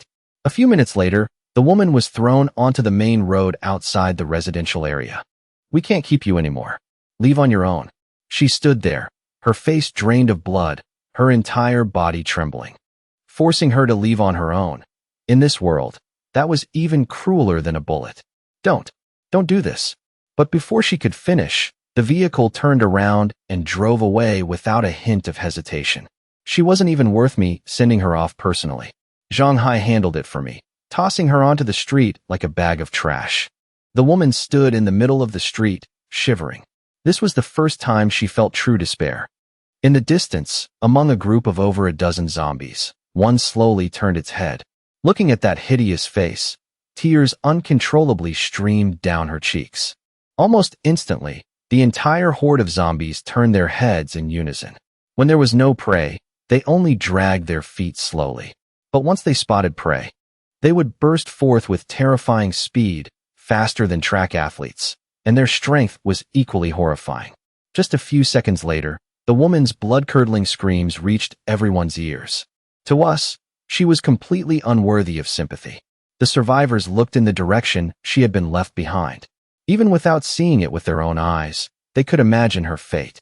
As for me, they now hold both respect and fear in their hearts. My strength has been proven, and my decisive execution of Yang Qingqing and that other woman only terrified them further. Some of them hadn't planned to hijack my vehicle, but they were still a bit curious. Now, that curiosity has completely vanished. Brother Jiang will definitely join our team, right? Who knows? I hope so. Losing Yang Qingqing in exchange for Brother Jiang is a huge steal.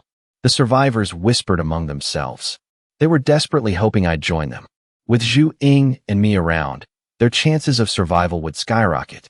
Of course, calling it easy would be a stretch, given the sheer number of zombies. We were only operating in the suburbs, where the zombies were sparse. The city center, swarming with the undead, was the true forbidden zone for humanity. Just thinking about that scene was enough to send shivers down anyone's spine. After resting at the villa for the night, Zhang Hai and Sun Kuan set off the next morning. They only took a refrigerated truck, traveling light without any supplies, heading toward the satellite city to find buyers. Zhang Hai had reinforced his truck, improving its safety, but it still couldn't compare to my bus. Even so, a short trip shouldn't be a problem. Comparing his ride to my bus just made him want to scrap it altogether. If they were in the bus, there'd be no need for shouldn't be a problem. It'd be an absolute certainty. Running into a mutated beast on their last trip to the satellite city was just a fluke. In reality, the chances of encountering a mutated beast were extremely low, especially with just the two of them, and without carrying any mutated beast meat, the likelihood of attracting one was even lower. As long as they were careful, this trip wouldn't be too dangerous. Back at the villa, I rarely got any real downtime. After a good night's sleep, I woke up the next morning and did some light exercises to warm up. I knew very well that after my brain evolved, my neural reflexes had become terrifyingly fast. But my physical reflexes still couldn't keep up. Professional athletes, whether soccer players, NBA stars, or fencers, all possess peak physical conditioning. Their coordination and physical reactions are honed to the point of instinct. Of course, the neural reflex speed gained through training can't compare to my brain's evolution, but their physical reflexes are exactly what I lack the most. An athlete's conditioning is the result of years of accumulation. I wasn't delusional enough to think a few short-term exercises would put me on their level. Still, I could train with a specific goal in mind. Guns have a very fast rate of fire. You just pull the trigger in a split second. This suited my current state perfectly. But using a gun doesn't mean physical reflexes aren't needed. Previously, when I was inside the vehicle, my firing angles were limited, so I barely needed to adjust. Any adjustments relied on the vehicle's movement. But what if I had to step outside? Upgrading the biological lab, researching the gene evolution serum. It was all for one single purpose: to ensure I still had combat capabilities even when I left the vehicle. There would be times when I'd be forced to step out. I picked out 2 handguns. I already had a Type 54 pistol. This time, from the Bloodwolf's armory, I grabbed another one. The Type 54 is a military-issue sidearm, nicknamed the Black Star, famous for its strong penetrating power. At close range, it can pierce through 2 people, even punching through bulletproof vests and some thick brick walls. If I'm picking a gun, I'm obviously going for high firepower. The Type 81 assault rifle packs a punch, but in tight spaces, it's not as maneuverable as a handgun. So I decided I'd use the Type 81 while in the vehicle and switch to the handguns when I step out. Armed with the 2 pistols and plenty of ammo, I drove the mobile base out. The area around the villa didn't have many zombies. I drove a short distance and stopped. After scanning the surroundings, I sat in the vehicle, double-checked my guns, chambered the rounds, and stepped out. This was the first time I actively left the vehicle to hunt zombies. I let out a soft breath and gave the command to Starseed. Open the door. With a soft click, the door swung open. The outside air rushed in, making my skin prickle slightly. On this street, the faint metallic scent of blood mixed with the stench of rotting corpses lingered in the air. After stepping out, I stood alone on the desolate street, enveloped by a gloomy atmosphere. The once bustling eastern downtown was now nothing but a dead zone. Crashed cars lay abandoned by the roadside, their doors wide open. The shops lining the street were pitch black, their interiors trashed. Shattered glass and bloodstains were everywhere. Just looking at it was enough to make my scalp tingle. I ordered Starseed to close the door, then gripped my guns tightly. I cautiously took a few steps forward, sticking close to the vehicle. Getting surrounded from all sides right off the bat would be too risky. This way, I could retreat to the vehicle at any moment. With a single command, the door would open instantly. Even though I stepped lightly, I could clearly hear my own footsteps echoing on the pavement. I knew I wasn't the only one on this street. More accurately, I was the only one alive. I glanced at the shops and the pitch-black windows of the buildings, vaguely sensing eyes watching me. A faint noise came from my left. I instantly whipped around. Hiss! In that split second, I sensed extreme danger. A foul, bloody gust of wind hit me from behind. In my line of sight, a zombie was already lunging at me. It was a female zombie, her figure still somewhat alluring, wearing a one-piece dress caked in blood and grime. She still had one high heel on. The other was missing, making her sprint wobbly. But her speed was absolutely terrifying. Without time to fully turn around, I crossed my right arm under my left armpit, twisting my body slightly. In my vision, the female zombie's speed instantly slowed to a crawl. Bang! Her left chest exploded. The zombie collapsed on the spot, her arms still reaching out, less than 5 meters away from me. At the exact same moment, my left hand pulled the trigger. The 2 gunshots rang out almost simultaneously. From the direction of the earlier noise, a child zombie, looking about 7 or 8 years old, had also lunged out of a shop. To the hypersensitive hearing of the zombies, these 2 gunshots were like a giant megaphone screaming that dinner was served. The moment they heard the sound, they could pinpoint the location. After taking down the 2 of them, I exhaled and tightened my grip on the guns. Here they come. Hiss! In the blink of an eye, over a dozen zombies appeared at the intersection, from the upper floors, inside the shops, and out of the alleys. The moment they showed themselves, they sprinted madly toward me. Standing alone in the middle of the empty street, I became the most tempting prey. Over a dozen zombies rushing at me all at once. It was a truly horrifying sight.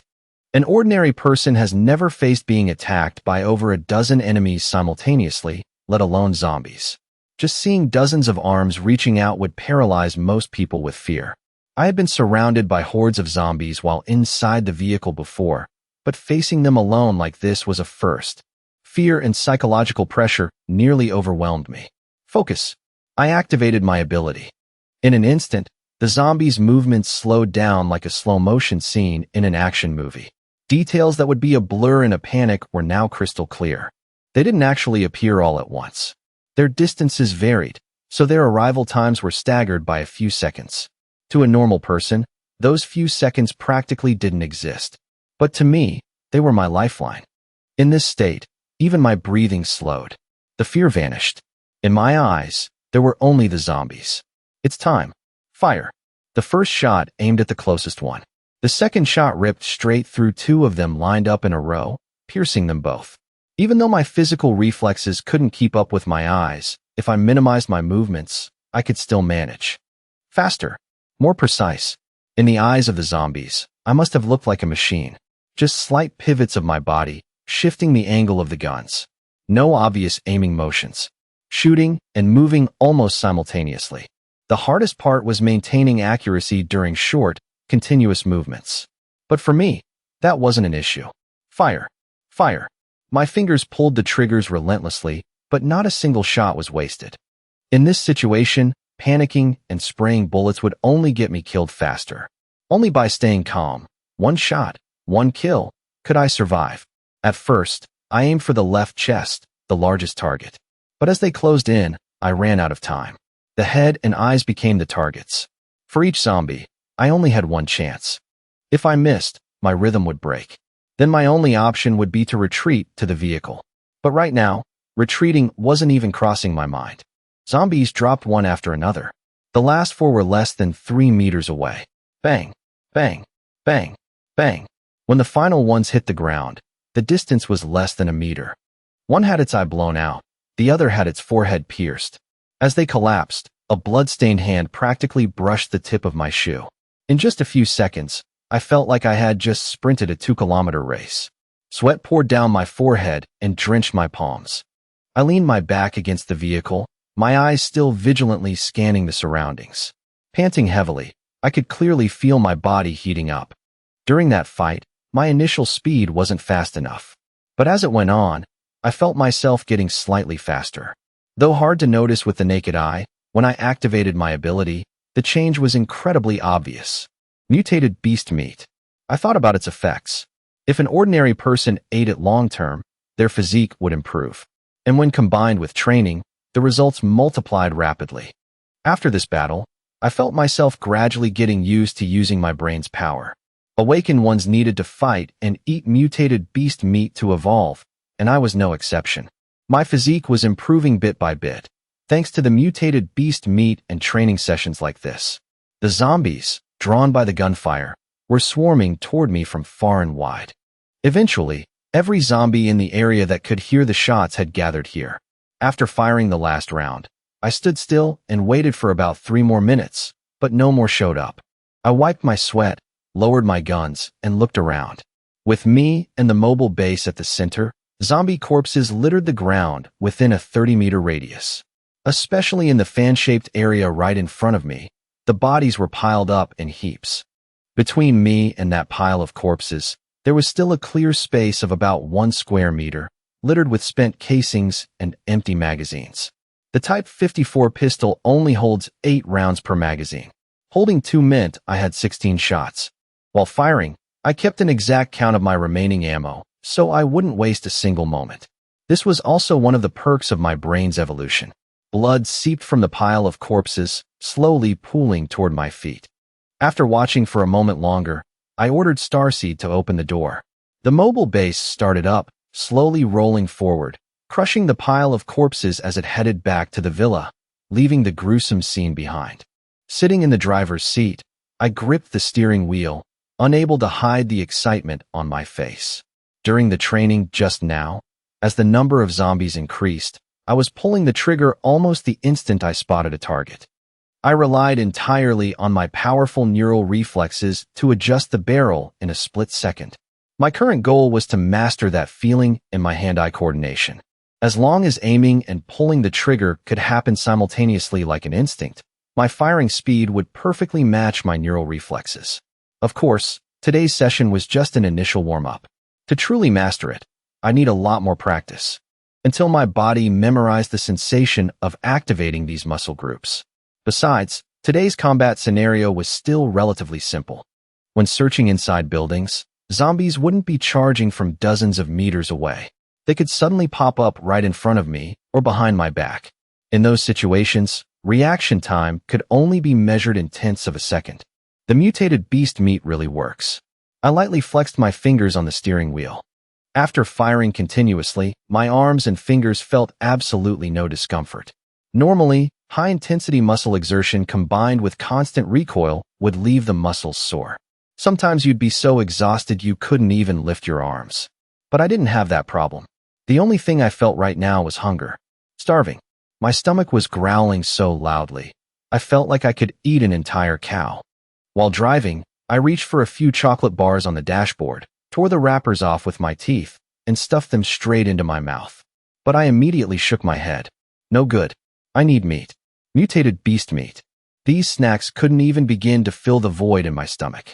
Now I truly understood the importance of mutated beast meat for awakened ones. After every battle, they had to eat massive amounts to replenish their energy. Even though my body hadn't mutated, my brain had evolved. Operating at such high efficiency consumed a terrifying amount of energy. The hunger was no different from the aftermath of extreme physical exertion. When I returned to the villa, Zhu Ying sat beside me, her eyes wide as she watched me devour nearly 6 kilos of mutated beast meat in one sitting. The stack of empty plates next to me was already over a dozen high. Only after swallowing the last piece of meat did I finally feel satisfied. I put down my chopsticks. Finally full. That gnawing hunger from earlier was pure torture. As the massive amount of mutated beast meat settled in my stomach, warm currents of energy spread throughout my body, bringing an incredibly soothing sensation. A faint itchiness appeared under my skin, like something was moving beneath it. Along with that, my stamina recovered rapidly, and my mind became noticeably sharper. Even without activating my ability, my vision seemed clearer than usual. Was it good? Zhu Ying asked with a smile. Yeah, your barbecue is amazing, I replied with a smile. Mutated beast meat is a necessity for awakened ones. Without it, they can't use their powers. Just like a car needs gas and a rocket needs fuel, superhuman strength requires a corresponding energy source. Right then, lively chatter rang out from outside. Sun Kuan and Zhang Hai walked in. Brother Jiang, we've finished scouting. After wiping out the blood wolves, Zhu Ying's group had seized a massive cache of weapons. Since they couldn't use them all, they wanted to trade them for mutant cores. Sun Kuan and Zhang Hai had been tasked with finding a buyer. Brother Jiang, here's the situation, Sun Kuan said. The blood wolves had way too many weapons. A small team can't buy them all. If we want to sell the whole lot, we have two options. First is selling them at the satellite city, where the military is temporarily stationed. There are plenty of small teams there, so they'd sell fast. But the price, it'd definitely have to be a bit lower than the military's. I nodded. The military sold brand new weapons, while ours were secondhand. If our prices weren't cheaper, no one would be stupid enough to skip the military's stock. Not to mention, their reputation was far higher. And the second option? I asked. The second option is to go further, Sun Kuan continued. There's a black market in the far outskirts of Jinling, near Lan County. It's far from the military's trading post in the satellite city, so it's inconvenient for a lot of small teams to go there. Trading there is completely spontaneous, and weapons are incredibly scarce. Handguns alone are 50 to 60% more expensive than in the satellite city. Assault rifles are even rarer. Going for double or even triple the price is completely normal. Oh, hearing this, my eyes lit up.